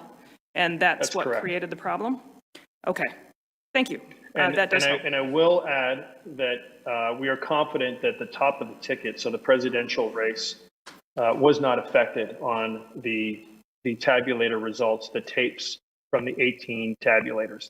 But of course, this is going to be, the recount will be the ultimate judge of that. So yes, thank you. That's good. I just wanted to clarify a few things. So EAC is something that we've been referencing a lot. That's the Election Assistance Commission. A lot of people would have no idea what that is. Correct. When you are talking about whether or not the clerk would choose to download different aspects of the software that's available, like ranked choice. I know we've been beating the dead horse, but let me keep going here for a second. I don't have a ton of confidence based on the history that's been happening that all of the correct software choices were made, and perhaps some inappropriate software downloads happened. Is that possible, or do you not even think that that's possible?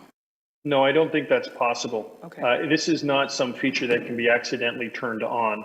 It is a distinct module that starts with the election definition, and that leads to the way the ballot looks. So this is not some feature that can accidentally be turned on.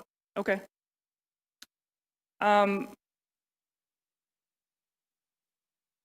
So that also helps me with some of the issues that I was wondering, because I was thinking that when the clerk realized her issue and there was no longer anybody there, would she have manually had to adjudicate the ballots because everybody had already left? But you're saying no, they could have gone, in fact, just with the tabulator tapes and counted them that way, but now they're going back and doing a manual to compare the tabulator tapes and the numbers to the manual ballots. You've confused me on that one. Are we specifically talking about Antrim County? Yes, just Antrim right So, now. again, any adjudication would have happened only on the absentee ballots that were mailed in. Well, So it was my perspective that because this election had happened and then she realized her error after that, when these ballots had already been fed in, that something else would have had to happen, but you corrected me on that, so thank you.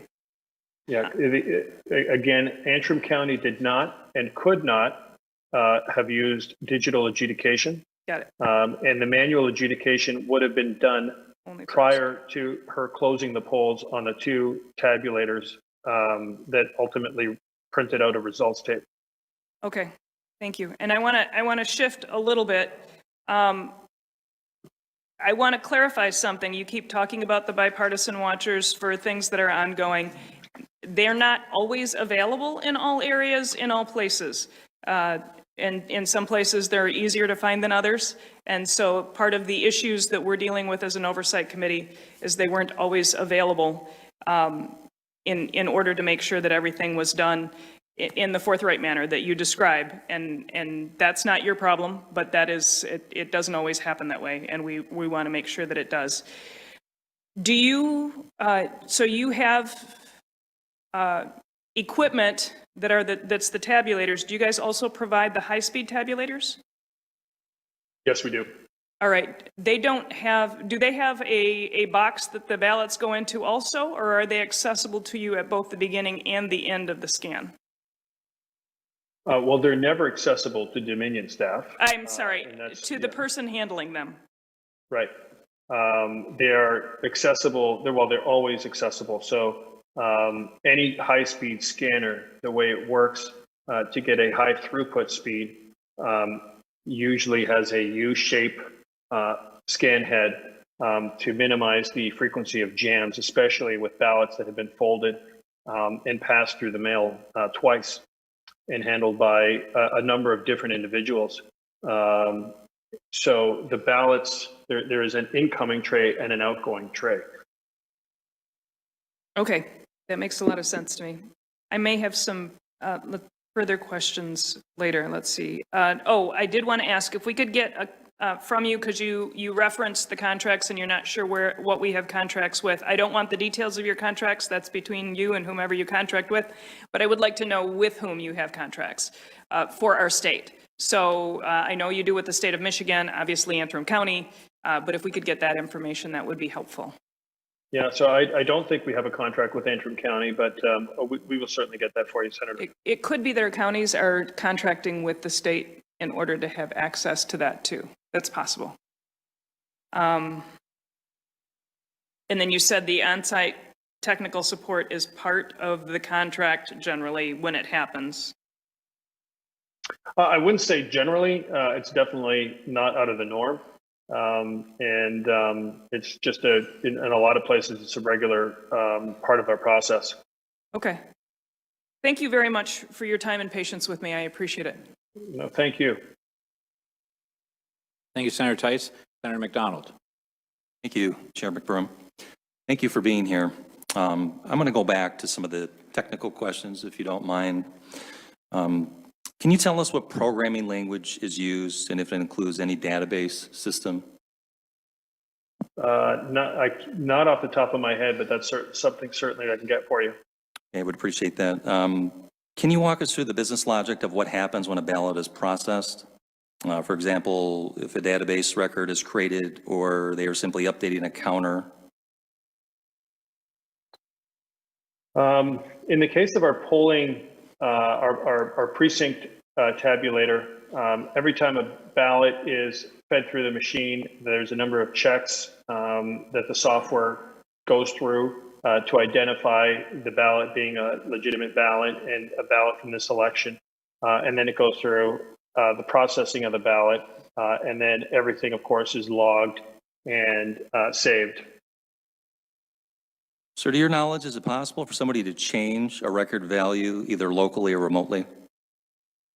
No, to my knowledge, it's not. And even if it were, there certainly wouldn't be able to do it undetected. So it wouldn't leave like a log entry if it was possible? Would it leave any trail?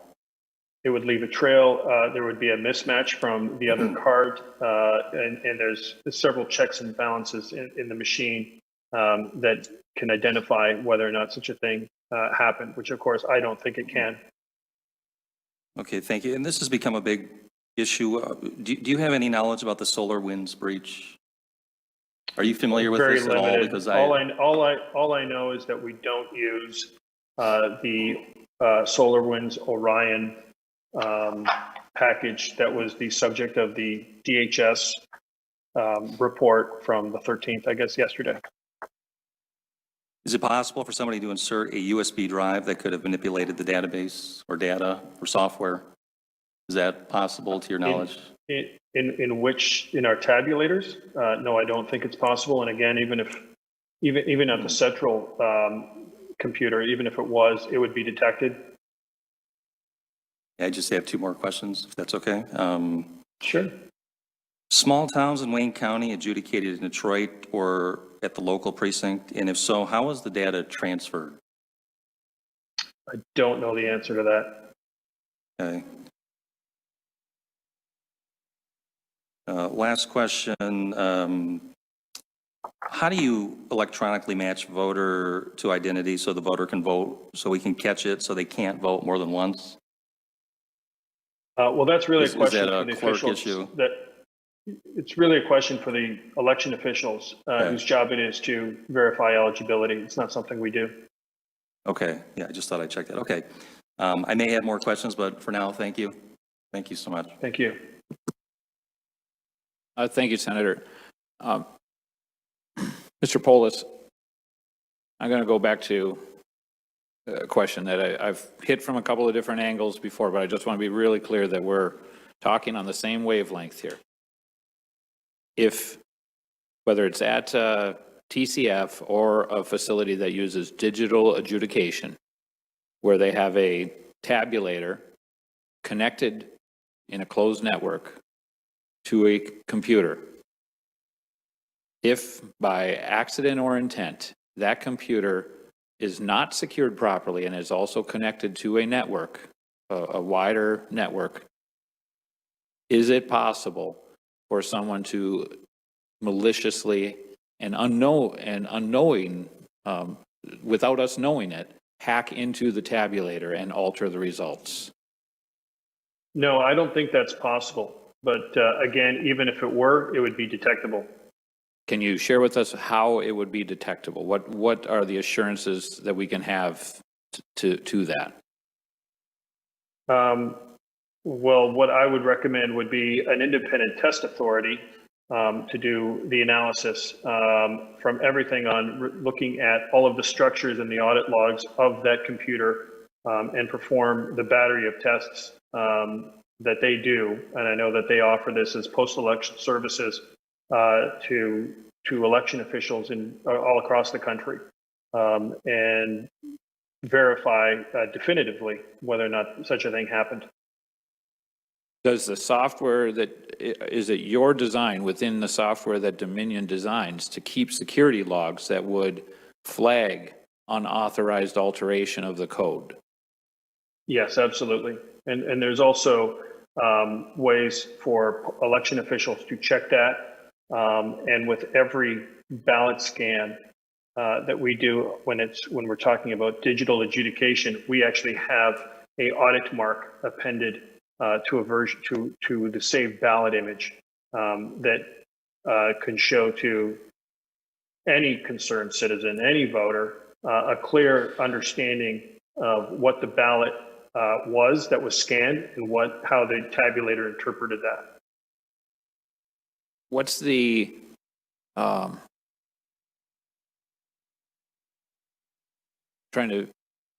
would we understand? Would there be some sort of flagging that would happen, though, that would cause poll workers to look? Would an error message come up? Would the machinery stop working? Or would this only be caught if somebody were to perform an audit? Oh, the machinery would stop working, and you could always check by going through the audit marked images of the ballots that were scanned. And that's above, and that's not even before we get into an independent verification from an ITA.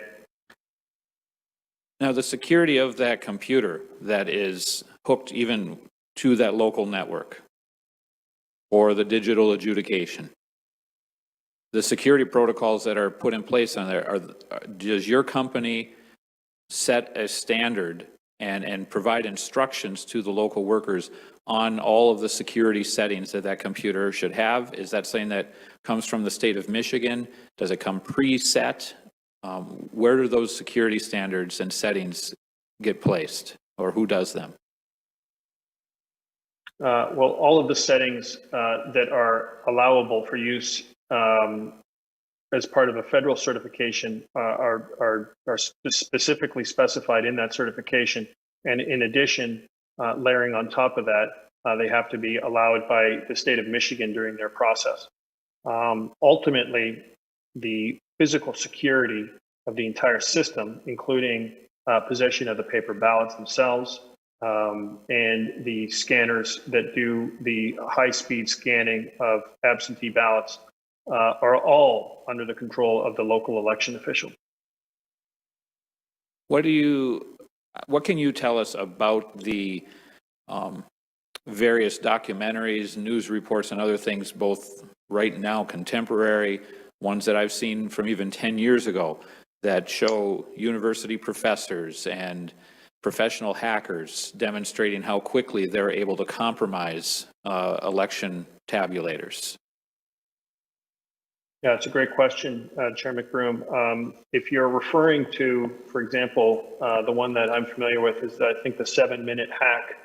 The researcher, the professor from, I believe, Princeton University, that originally published this video, or if it's a video or an article, he's one of, I think, 50 or so signatories on a letter that specifically addressed this election and how they are completely different systems. So I have seen some of these videos that you're referencing. They reference legacy systems that were developed and installed prior to the EAC's VVSG 2005 standards. And they certainly were designed and deployed prior to a lot of the rigorous standards that we see across the states, specifically California certification, New York certification. And ultimately, I keep saying this: paper. The 7-minute hack, the databases on the old Access or whatever system that they were using back in 2000 didn't feature voter verifiable paper ballots. At the end of the day, you have to ask yourself, were the ballots securely stored? And you always have a copy of them. And they're distributed at your local counties under lock and key and sealed. That is, at the end of the day, how you can trust your election. One of the things that's, particularly troubling from just a pure, easy, transparent process in Michigan's voting is the imbalance of poll books. And I understand that that imbalance is not necessarily because of software or equipment, but is usually attributed to the poll workers and the handling of the ballots. But is that imbalance something that Dominion looks into, and in its post-election work and, would you say, autopsy?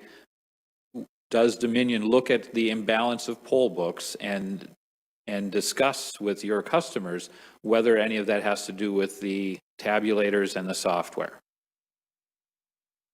Chair McBroom, that's really a question for the election investigators, both at the county, at the state level. So again, I'm not aware of anything that has been found to be credible. And as I mentioned in my opening statement, we really, our part of the process is very limited to providing tabulation technology so that poll workers can use that technology to accurately count paper ballots, which is what they do. Senator Tice says she has a to-the-point question there. Please. Just with respect to the poll books, I believe the entirety of our electronic poll books were designed by Michigan for Michigan and are unique to Michigan. They have nothing to do with Dominion. Okay, thank you, Senator. I'd like us to take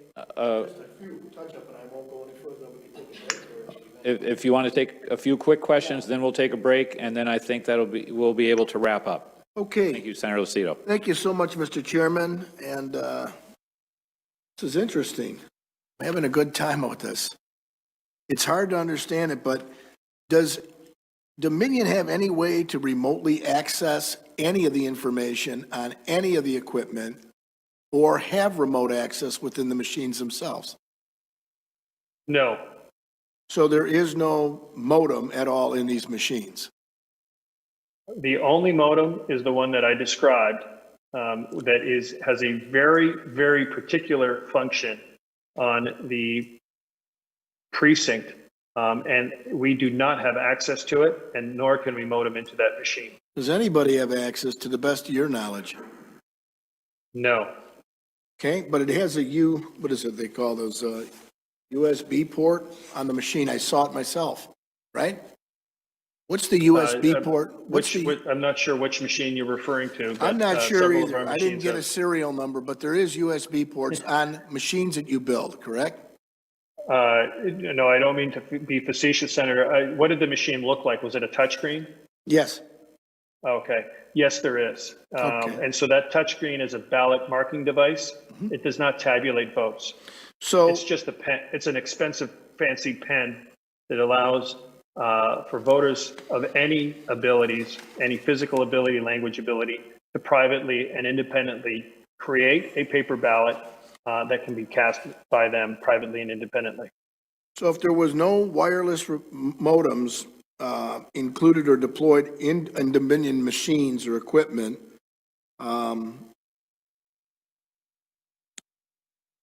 could someone, let's say a hacker, that's the best way I can say this, connect a modem to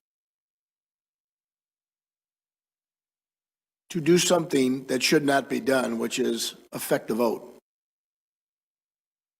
Well, Senator, if we're talking about a polling place in Michigan, we're likely talking about two pieces of equipment that come from Dominion. One is that touchscreen that it sounds like that you've seen that does have a USB key that's obviously locked and sealed. And then there's another machine that is a paper scanner that sits atop a physically secure ballot box. As I said, the ballot marking device does not tabulate votes. It is nothing more than an electronic pen, if you will. A voter interfaces with that ballot marking device, but at the end of it walks away with a piece of paper that has a clear written summary of who that voter voted for. And that is their chance that the voter has to physically hold their ballot and to review their selections prior to casting it. So to my knowledge, a hacker, if they tried to put any kind of an external device on that VMD, it would fall upon the security of both the lock and the seal. So A, we'd know about it, and B, it's part of a polling location that has physical security of the poll workers and the poll watchers. How would you know about it? You just said we would know about it, because that was going to be one of my questions. Yeah. Well, first of all, do you have some the kind of election officials signal? would know about it. Is there a signal that says error? Is there a signal that says there's an error or there's a compromise? Well, there's several mechanisms that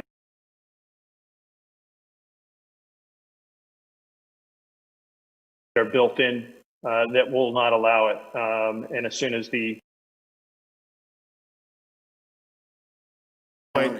I'm sorry?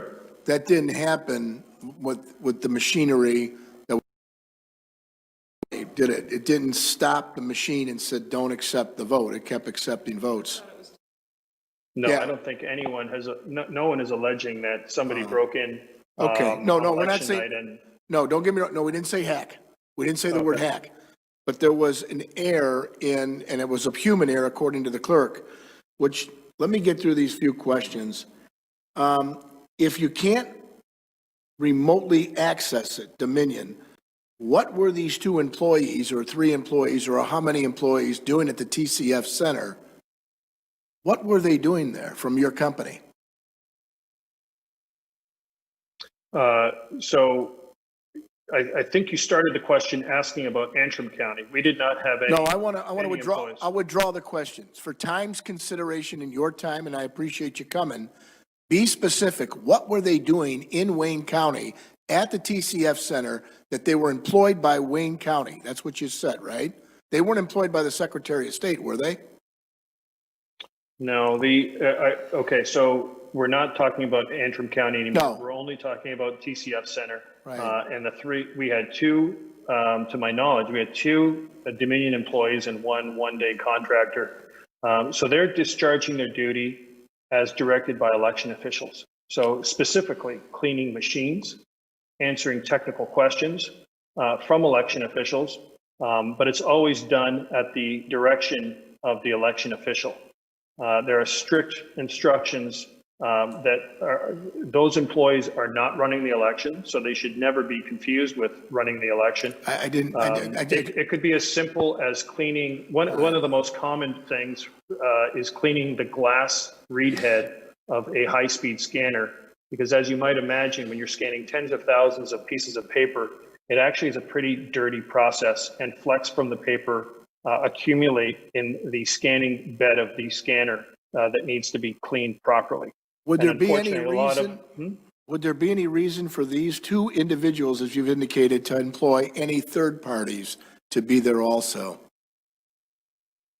To employ any third parties? You mean contractors? Well, one of them was a Contractors, contractor. agents, anybody else?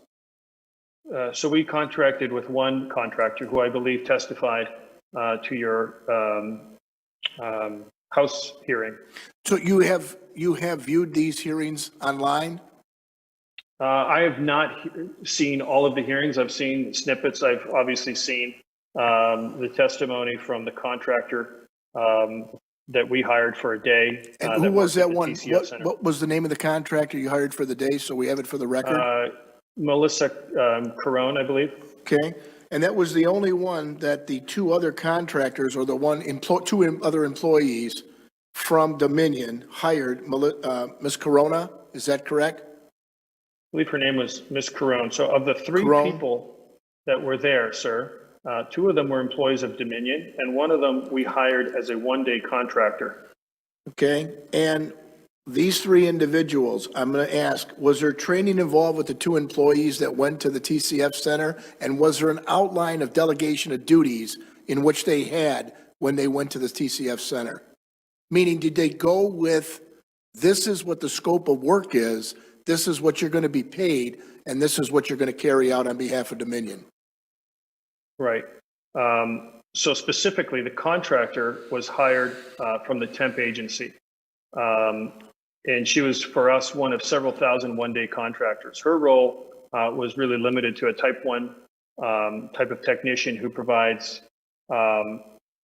she would have been told how to clean the glass read heads, or at least she should have been.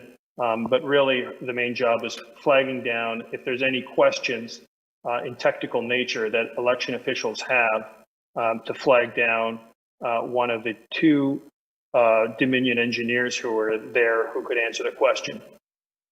Was there any tallies or any evaluations that went back to the company by these two employees from the TCF Center outlining what, if any, issues were raised at the TCF Center?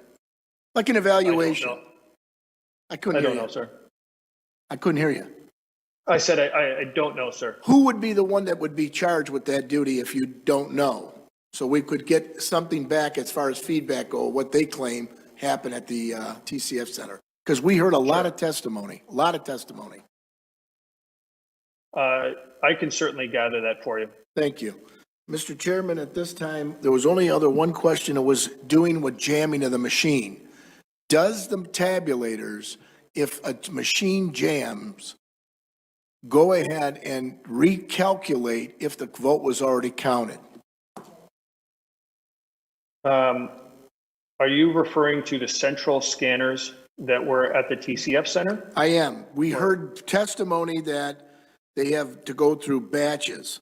And if the batches are not deleted when they scan and it gets jammed up, the system then will run a ballot 2 and 3 times or 10 times through. This was the testimony, Mr. Polis, that we heard. I'm asking you, because you build a machine, if the machine itself is jamming and it doesn't then tabulate, or it jams it up and somebody pulls a ballot out, how do you know in the machine if it already calculated that ballot?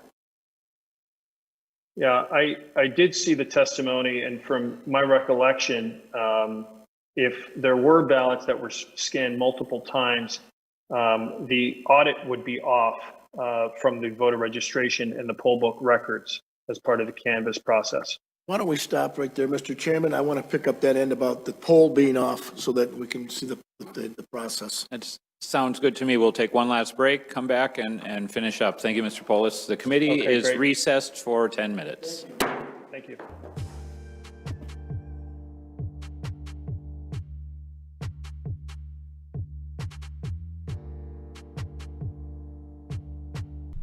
he didn't know a whole lot of nothing that second round, didn't he? It was like watching the Zuckerberg Dorsey Senate hearing BS.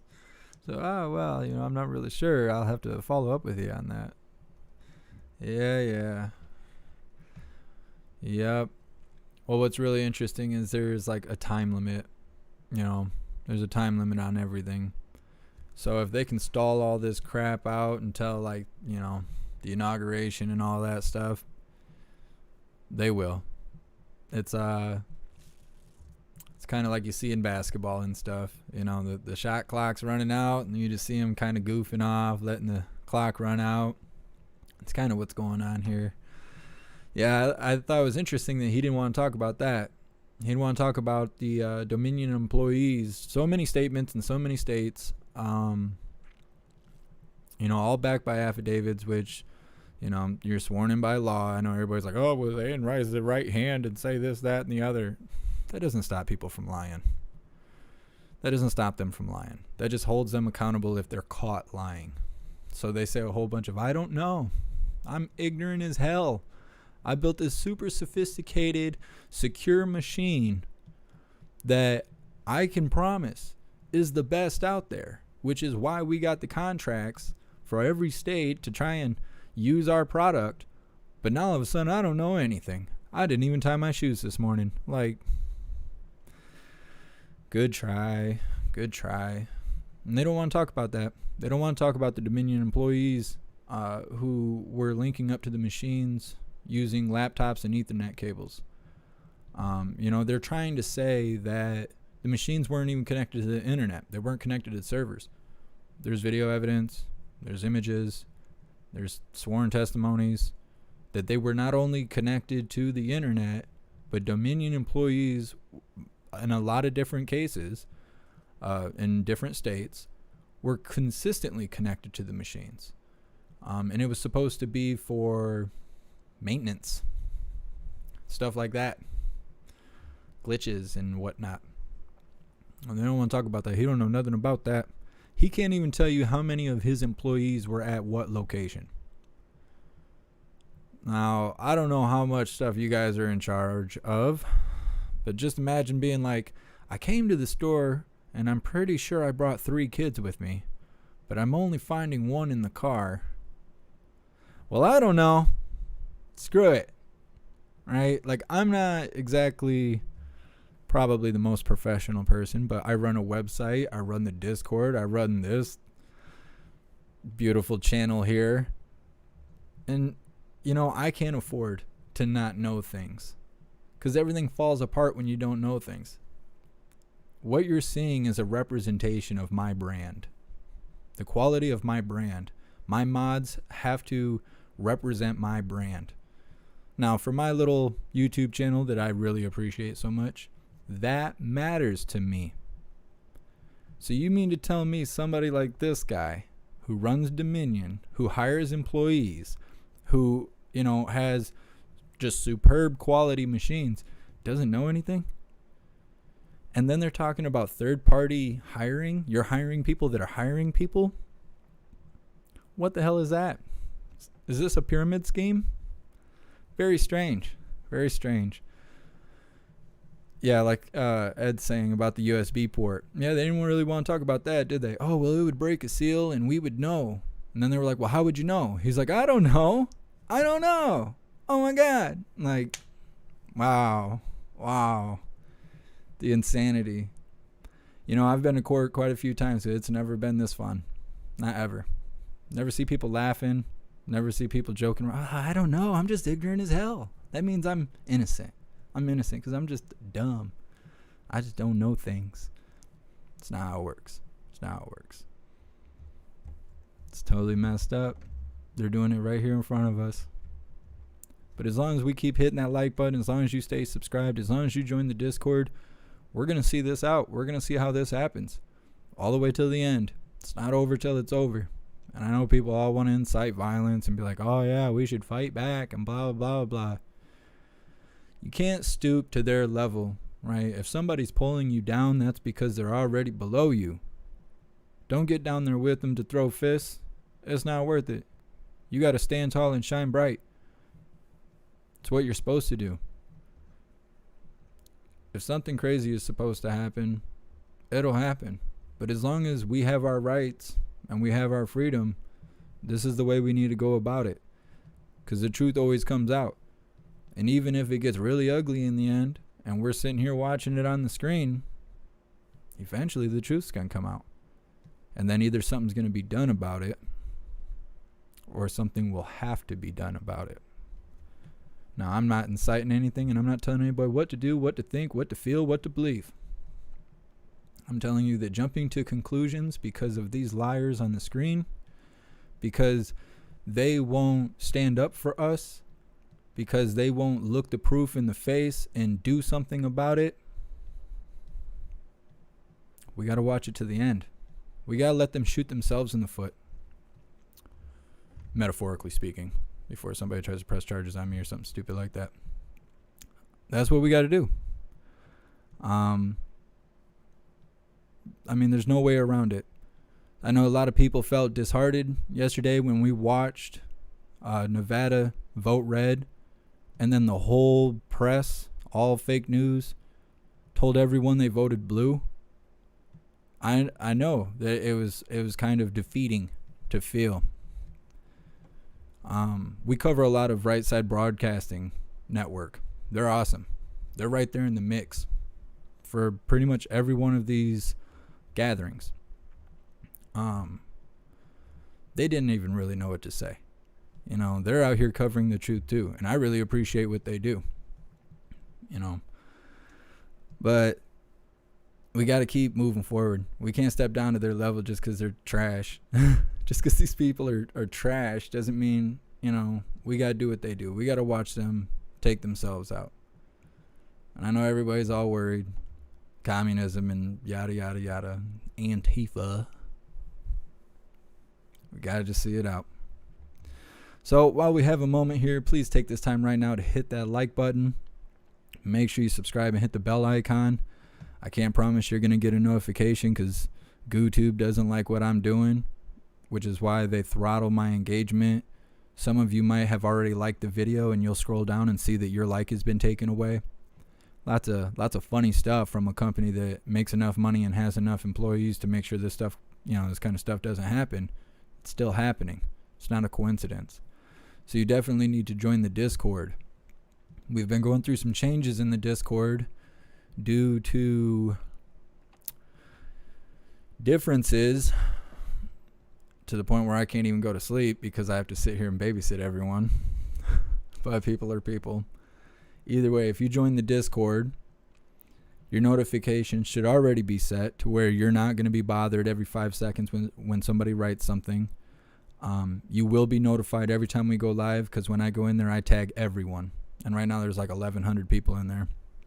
On top of that, people share very interesting sources of different information. Lots of great discussions. And it's a way for us all to get around the censorship that is happening to us. You got something to say on Twitter, they block you. You got something to say on Facebook, they block you. I got something to say here on YouTube, and they try to block me. If you join the Discord, there is no algorithm. Meaning that if I tell you we're live, all of you will know that we're live. If you have something to say that you feel is important, we're all there to hear you.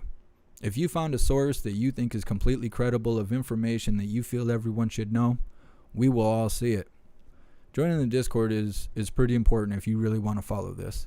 Because relying on that little bell for YouTube, there's no guarantee. They're all in the mix too. It's interesting. It's interesting what you see if you watch this every day. And I see it in all of my hooligans too. Because now they've been around long enough to see this every single day. To see how it goes. To see the similarities between people lying and people not. There's been a lot of these gatherings where it's fairly balanced. There's plenty of red team and plenty of blue team there to ask questions and to hear statements. But every time the blue team takes the board, it's not all of them. I'm not saying one's better than the other. But the people who are in the mix, the people who know what's happening, They won't ask questions. If they do, they're screaming over the person who's making the statement, like we seen in the Michigan gathering with Cynthia there. Couldn't even let no one speak. Had to scream over them. An elected official is screaming over people making statements in a professional setting, right? That doesn't make sense. You wouldn't expect to go to court for something and have the judge just start screaming at you and shrilling over what you're saying. That's completely unprofessional. And why are you so upset? Don't you want to find the truth? Don't you want to know what happened? Whether it was blue team, red team, green team, yellow team? Don't you want to know that your vote counted? Like, you should want to know that. You should want to get to the bottom of this, but you're not seeing that. You're seeing people get mad. Oh, this is a waste of time. I'm not even going to entertain these questions. Well, you should. That's what you're getting paid for. You're getting paid to sit up there and act like you care, whether you care or not. That's your job. Not to act like you're, 6 years old and you're going to throw a temper tantrum. Like, goodness.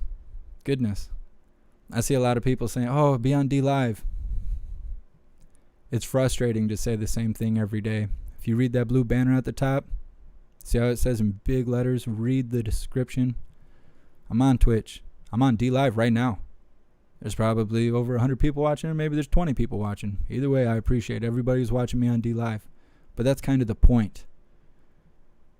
Every cell phone sold in America doesn't come with D Live. Doesn't come with Discord. It doesn't come with platforms that allow you to speak freely. It comes with YouTube, which is why I'm here, which is why I play by their goofy rules and do what I can to make sure that this all gets out. Because everyone's already here. Everyone's like, oh, go to D Live. Oh, go to this. Nobody would see it.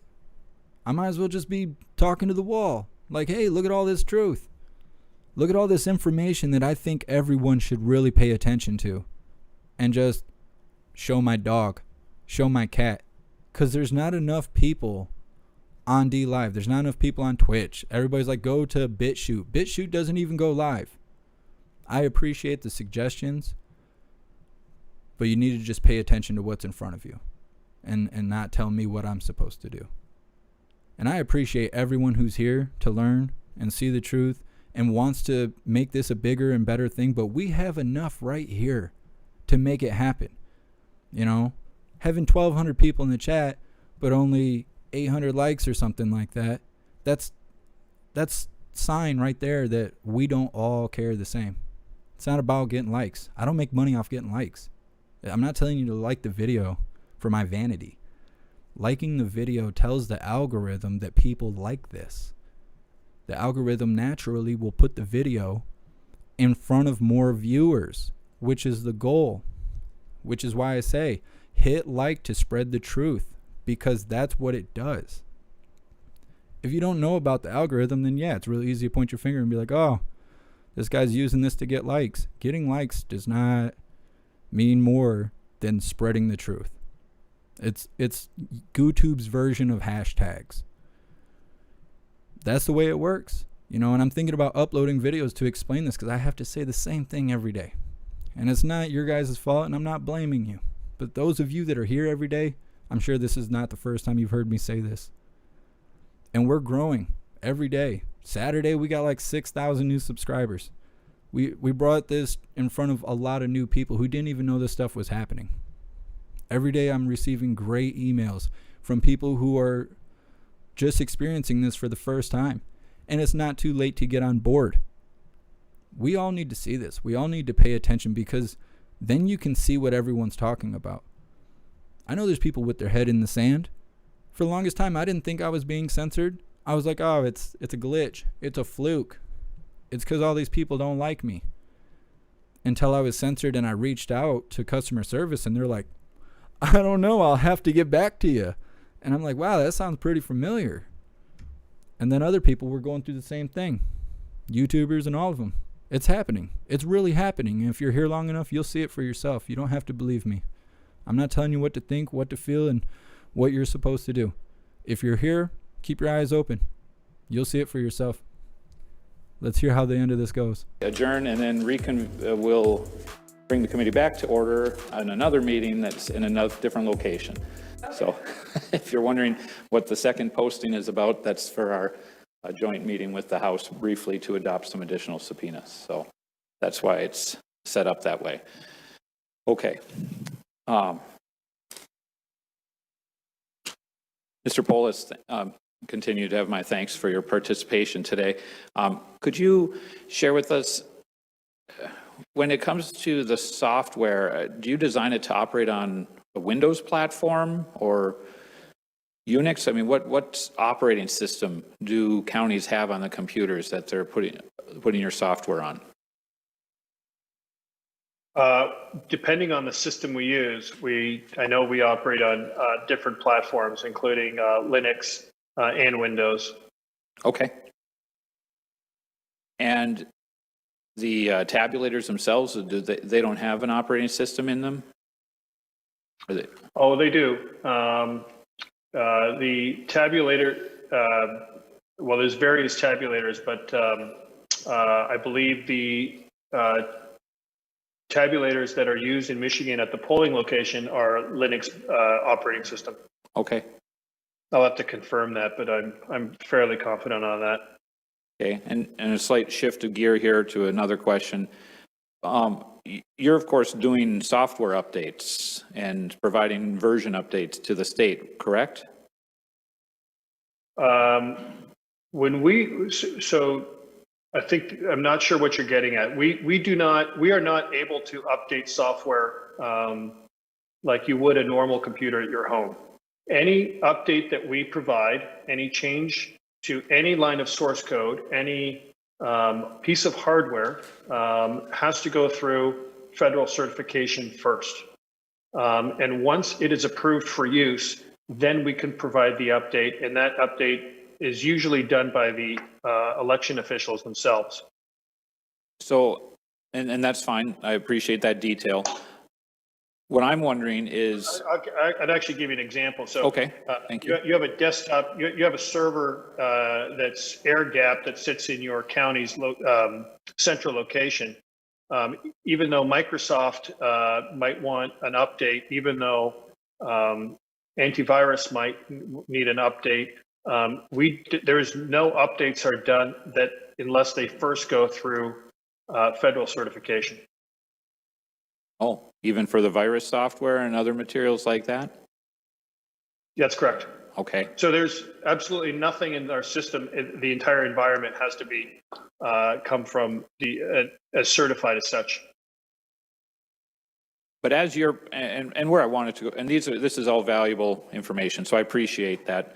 Where I wanted to go with the question, why I'm asking, you're developing and designing software updates, correct? New versions. Yes. So prior to you sending those to the EAC for certification, what does Dominion do to check and test the security, the vulnerability of the software before it sends it out for certification? Okay, I see. So we do our own extensive testing that really mirrors a lot of the testing that is done at the EAC level, except that we do it internally to ourselves. Sometimes that is done directly with our own employees. Sometimes we contract with external labs to do vulnerability testing, for example, or various types of security reviews on our systems. Those third-party labs that you would contract with, are they certified by the EAC as well? How do you control who's looking at your materials to test it? The labs that we use are usually accredited and recommended by federal authorities that are well trained in this area. In the case of state certifications, California comes to my mind. They do their own security testing with their own independent authorities that they separately accreditate and certify. In the EAC's accreditation process, are they interested in security and vulnerability issues, or are they primarily interested in the fidelity of counting votes? Well, I don't wish to speak for the EAC, but I think it's a very fair guess to say that they're concerned about every aspect of the voting system, including security and accuracy, reliability, and operating environment. But I mean, you must get reports back from them after you send your materials to them for accreditation. I mean, do they, Yes, it's publicly available on their website. with a rubric they use for going through the materials? I don't understand the question, sir. Well, I mean, do they have a standard list of benchmarks that they're looking for when they evaluate the software? Oh, yes, there are, I'm going to probably get it wrong, but it's thousands of pages of guidelines it's called the Voluntary Voting System Guidelines. The latest and greatest is named the VVSG 2005. There are literally thousands of lines of pages of requirements. And so, And that document absolutely does outline testing guidelines. and so you send this software off to them for certification, and it doesn't meet some particular benchmark that they want. I assume they provide that feedback to you and say you have to harden this area up or rewrite this area.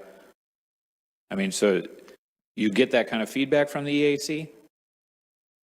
I'm not sure. I presume we do. Okay. I'm not really the certification person, so I'm not sure of the day-to-day interaction when we're in a certification campaign. Okay, But I can certainly get that information for you. thank you. In your opening remarks, I believe you mentioned the National Institute of Standards and Technology. Yes, I did. As a reference. Is this a separate accrediting agency that you also have to send the software to?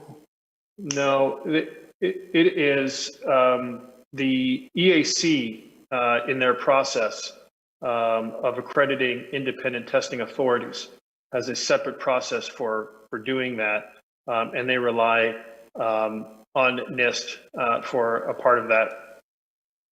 Okay, so by being accredited by the EAC, do you then receive, that you've followed the proper guidelines for the NIST? I really can't speak to that. We are not an accredited independent testing authority by the EAC, so I'm not an expert on that by any means. Okay. Was there a significant version update or change leading into the 2020 election? Or are we still operating on the same version from Dominion that we operated under in 2018? I'm not sure what version off the top of my head that you're operating on in Michigan. I can certainly find that out for you, though. Great, thank you. Vice Chair Lucido has some additional follow-up? Or no, I'm sorry, Senator Tice. Thank you. Thank you, Mr. Chairman. Thank you for your patience. I know we've got you sitting in the hot seat for a long time, so thank you very much. I appreciate your patience. Sure. I want to cover a few of the rumors that I'm getting lambasted with, and I just want to make sure that we've got them out front and you can answer them. So given the recent disclosures regarding foreign nationals at high levels of everywhere, government and everything, how do you know that you're protecting your source code and that they're not embedded in your organization doing something with your source code? Well, that's something that the EAC and through its ITAs and the state agencies do. They do a line-by-line review of all of our source code. And so specifically with regards to one of the rumors that certainly I've read and reread is that somehow source code has embedded its way into Dominion systems that somehow originated in Venezuela. That is not the case. Any independent test authority, and there's several of them that have reviewed all our code, could verify this. And in fact, it is my understanding that the Secretary of State's office in California has certified both our software along with competitive software from companies like ES&S and HART and Smartmatic. And so perhaps they're the best ones to answer a question to verify that there's no common source code. But it's something certainly I can attest to on for Dominion systems.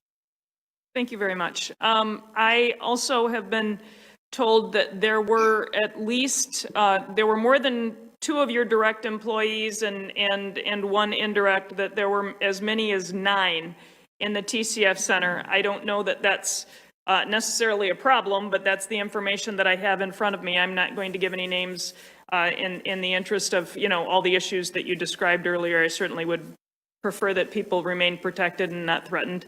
But I would be interested in having that information if there's any mistake, and then what their roles were in the process, right? What were their responsibilities while they were there? I also heard that you received a large sum of money from outside the country just recently, actually just before the election. Would you like to speak to that? Yes, I've heard that one too. Unfortunately, it's not true. This one's bizarre and completely unfounded. And I think the claim is something like a Swiss bank through Chinese intermediaries paid the company that owns Dominion. But I can tell you that that's not true under oath. Okay, thank you for that. And then your equipment, your adjudicators and your tabulators in the TCF, do they have Ethernet access? No, they're not connected. As I said, they're not connected to the internet. They're designed to be completely standalone system. They are connected locally in a local area network designed to be separate from the internet. So then they don't have an Ethernet set up in order to be a part of the LAN or Ethernet for any other reason? Oh, sorry. Yes, they do. So to connect the computers in a local area network, they are connected through, I believe, an RJ45 connector. Okay. Through a switch that is not connected to the outside world.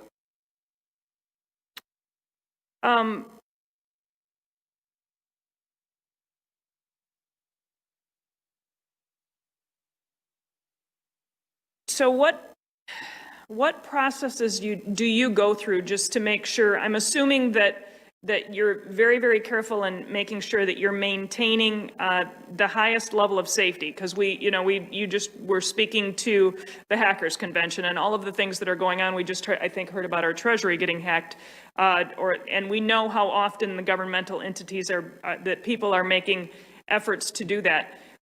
I'm assuming that as you're working on your systems, that there is a point where there could be access to it before this information gets pushed out and updated into the different states. What efforts do you take to make sure that this system is as protected as it could possibly be, so that it's not accessible to nefarious people? Well, there's several things that we do. We are part of a federal program of coordinated vulnerability disclosure. We routinely send our equipment to white hat hackers for vulnerability testing. We obviously rely and follow EAC guidelines very closely. We work collaboratively with our customers who do their own vulnerability testing through their own independent test agencies. To that end. I don't recall us talking about a hacker convention. Maybe that was during the break. But we've even expressed interest at participating in a hacker convention as long as it made sense in terms of some semblance of real life ballot security, as opposed to just ripping apart machines in a way that's obviously would be detected. We actually, if you've heard of the DEF CON conference, that this year I believe it was canceled, but the one that happened in 2019, we had an agreement with Mr. Braun. We actually sent equipment there, and that invitation was revoked, unfortunately, while we were there. But these types of things are not new for us. Our first vulnerability testing happened in New York in 2008. And we've done several since. So in the event that you were to see a vulnerability or experience a vulnerability, do you have a process in place to respond to it? I'm hesitant to ask you what that process would be because I think that might weaken it. But Oh, there's a very well documented process in California where it's required I think it's within 20 days. We strive to report it as soon as we are aware of any vulnerability or report or any problem.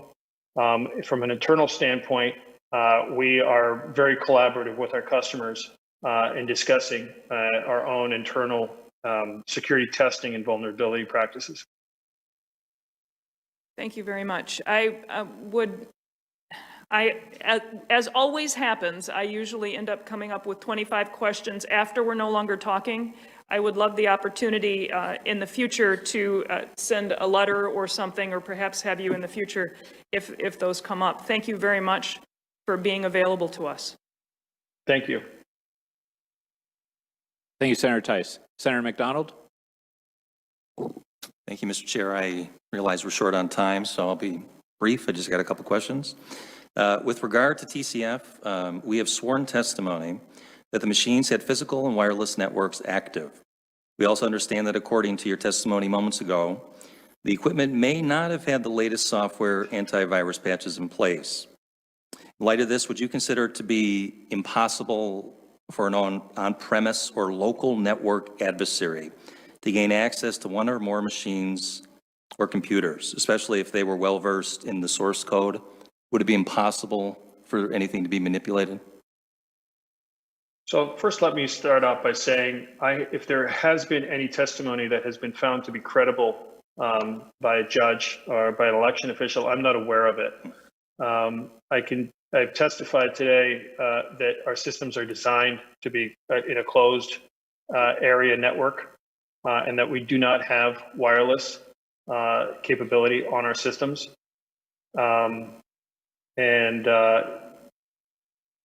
So does that answer your question? Somewhat. Is it impossible to breach it? Yes or no? I certainly think so. Okay. But then again, even if it was possible, it'd certainly be detectable. And at the end of the day, I keep coming back to the paper ballots because there's a good reason for it. Even if ballots, if anything like what you're suggesting is possible, and I certainly don't think it is. And if there's sworn testimony that something happened, I'm not aware of it if it's been found to be independently credible. But the paper ballots would not match the result of the county canvass process. And that's so in terms of the accuracy of the tabulation, as long as you're able to complete and certify a canvass process, you would know that your ballots were accurately counted because you've got the ballots still in your possession. Okay, thank you. Just one more question, sir. Can you provide the checksums of the voting software when it was certified, and can they be compared with what is currently on the voting machines? So absolutely, you shouldn't get that from us. You should get that from certification agencies and the independent test labs, and that is a part of regular post-election reviews. Okay, thank you. Thank you, Senator McDonald. Mr. Polis, how are the employees, not so much for, well, even at Dominion, how do you go about checking them, make sure that they don't have foreign connections? I think that was a question that Senator Tice kind of started on, but then went in a different direction. So what is your process for assuring that there isn't some sort of illicit influence or going on with the programming? We do very extensive background checks on our employees through third parties. This is part of our voluntary disclosure that we have with our state partners. As it pertains to our contract employees, we employ third-party temp firms, and part of their obligations and accountability is to do background checks, criminal checks, and the like. And what about the background then of those who use as third-party vendors for hardware, technical know-how? Are you checking those sources as well? Well, for that type of work, we work with EAC recommended ITAs. And they maintain security checks, background checks on those that they're making recommendations for? Yes, they do. Completely different, complete switch here then in line of questioning. The digital images of the ballots, is this something that's only taken of absentee ballots, or are there digital images taken of the ballots that are done in in-person polling places as well? Digital images can be recorded on all of our paper scanners. And are those, is that done? I mean, is every ballot made an image of? It's a county by county decision. So in the case of Antrim County, I can tell you that they were not recorded, which is how we know for certain, above all of the other checks, that digital adjudication could not have been used there. And so for those who do take digital images of the ballots, what are those files as far as security goes? How can we be sure they don't become modified later? Well, they are digitally encrypted and signed and securely stored in two different places. And ultimately, they would have to match the paper ballots. Okay. Do any other members have any additional follow-ups at this time? Well, Mr. Polis, again, we want to thank you for making yourself available to us, and I hope that you will avail yourself if we ask you to come back. I would certainly try to assure you it would be a shorter time period if we did have to have you come back and do some additional follow-up, and I would likely want to, kind of gather the questions that we might have, such as Senator Tice mentioned, get them written down, send them to you, and then ask you to come in and do a brief follow-up with us to answer any questions that we either don't really have fully developed in our minds right now or might come to us here in the next day or two. I hope that would be acceptable to you. Chair McBroom, I appreciate the opportunity for having me and giving me an opportunity to correct a lot of the record of what's been said.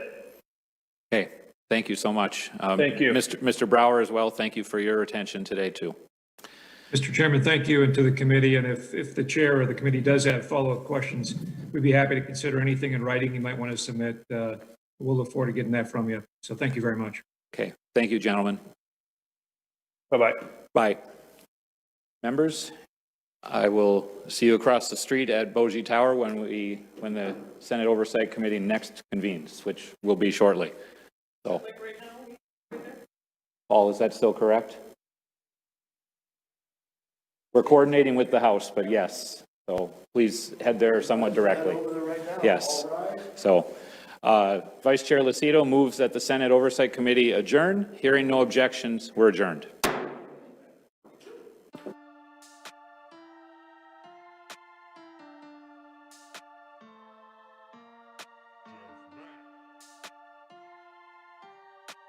Well, that was quite interesting. I'm not sure what they were talking about they have going on next. Maybe I'll take a break and go live again. Yeah, it's highly unusual for somebody to be that advanced in computers and networking technology to consistently just not know anything. I don't know. Maybe. I don't know. On top of that, it would be detected. Why didn't anyone say, was it detected? He never had to answer if it was ever detected. He just said, yeah, it'd be detected. It's goofy. The whole thing is goofy. I don't know. I'm not honestly expecting a whole lot from a bunch of elected officials who just did the electoral votes the way they did yesterday. So yeah, I wasn't expecting a whole lot of stuff, but they did have some good questions, and I knew he would have to get back to you with that, or just simply not know. To the best of my knowledge, like saying, oh well, it's not connected. It can't be connected to the internet. It's not an ability. But you could connect it to a laptop that's connected to the internet. They didn't want to talk about that. I'm telling you, I don't feel like that smart of a person. until we start playing stuff like this on the screen, and then all of a sudden I'm like just rocket science, scientist. It's I get nervous when I feel smarter than other people. Just it makes me nervous. I think everybody knows what's going on. I think it's pretty obvious. And like I said, and I've been saying through these breaks, we got to just stick with it. We got to keep watching. We got to keep seeing what's going on. We got to let others know, you should be watching this too. When I see people, I'm not like, oh, let me tell you all this, I'm going to dump all this information in your ear. You should just listen to me. I tell people you should just watch the channel because everything we watch is live. It's live. You should see it for yourself. That's what I tell people. And I think you guys should say that too. Even if you don't want to come watch me, watch Right Side Broadcasting, watch whoever. But I think everyone needs to be watching things live. They need to stop reading the paper. They need to stop reading articles. They need to stop taking people's opinion as fact. Listening to whoever. I don't want to say names because I'm not trying to discredit anyone. But I just simply mean, don't take the information you hear like as fact. Watch it live. And if you think it's valuable information that you're seeing, tell others to watch it live.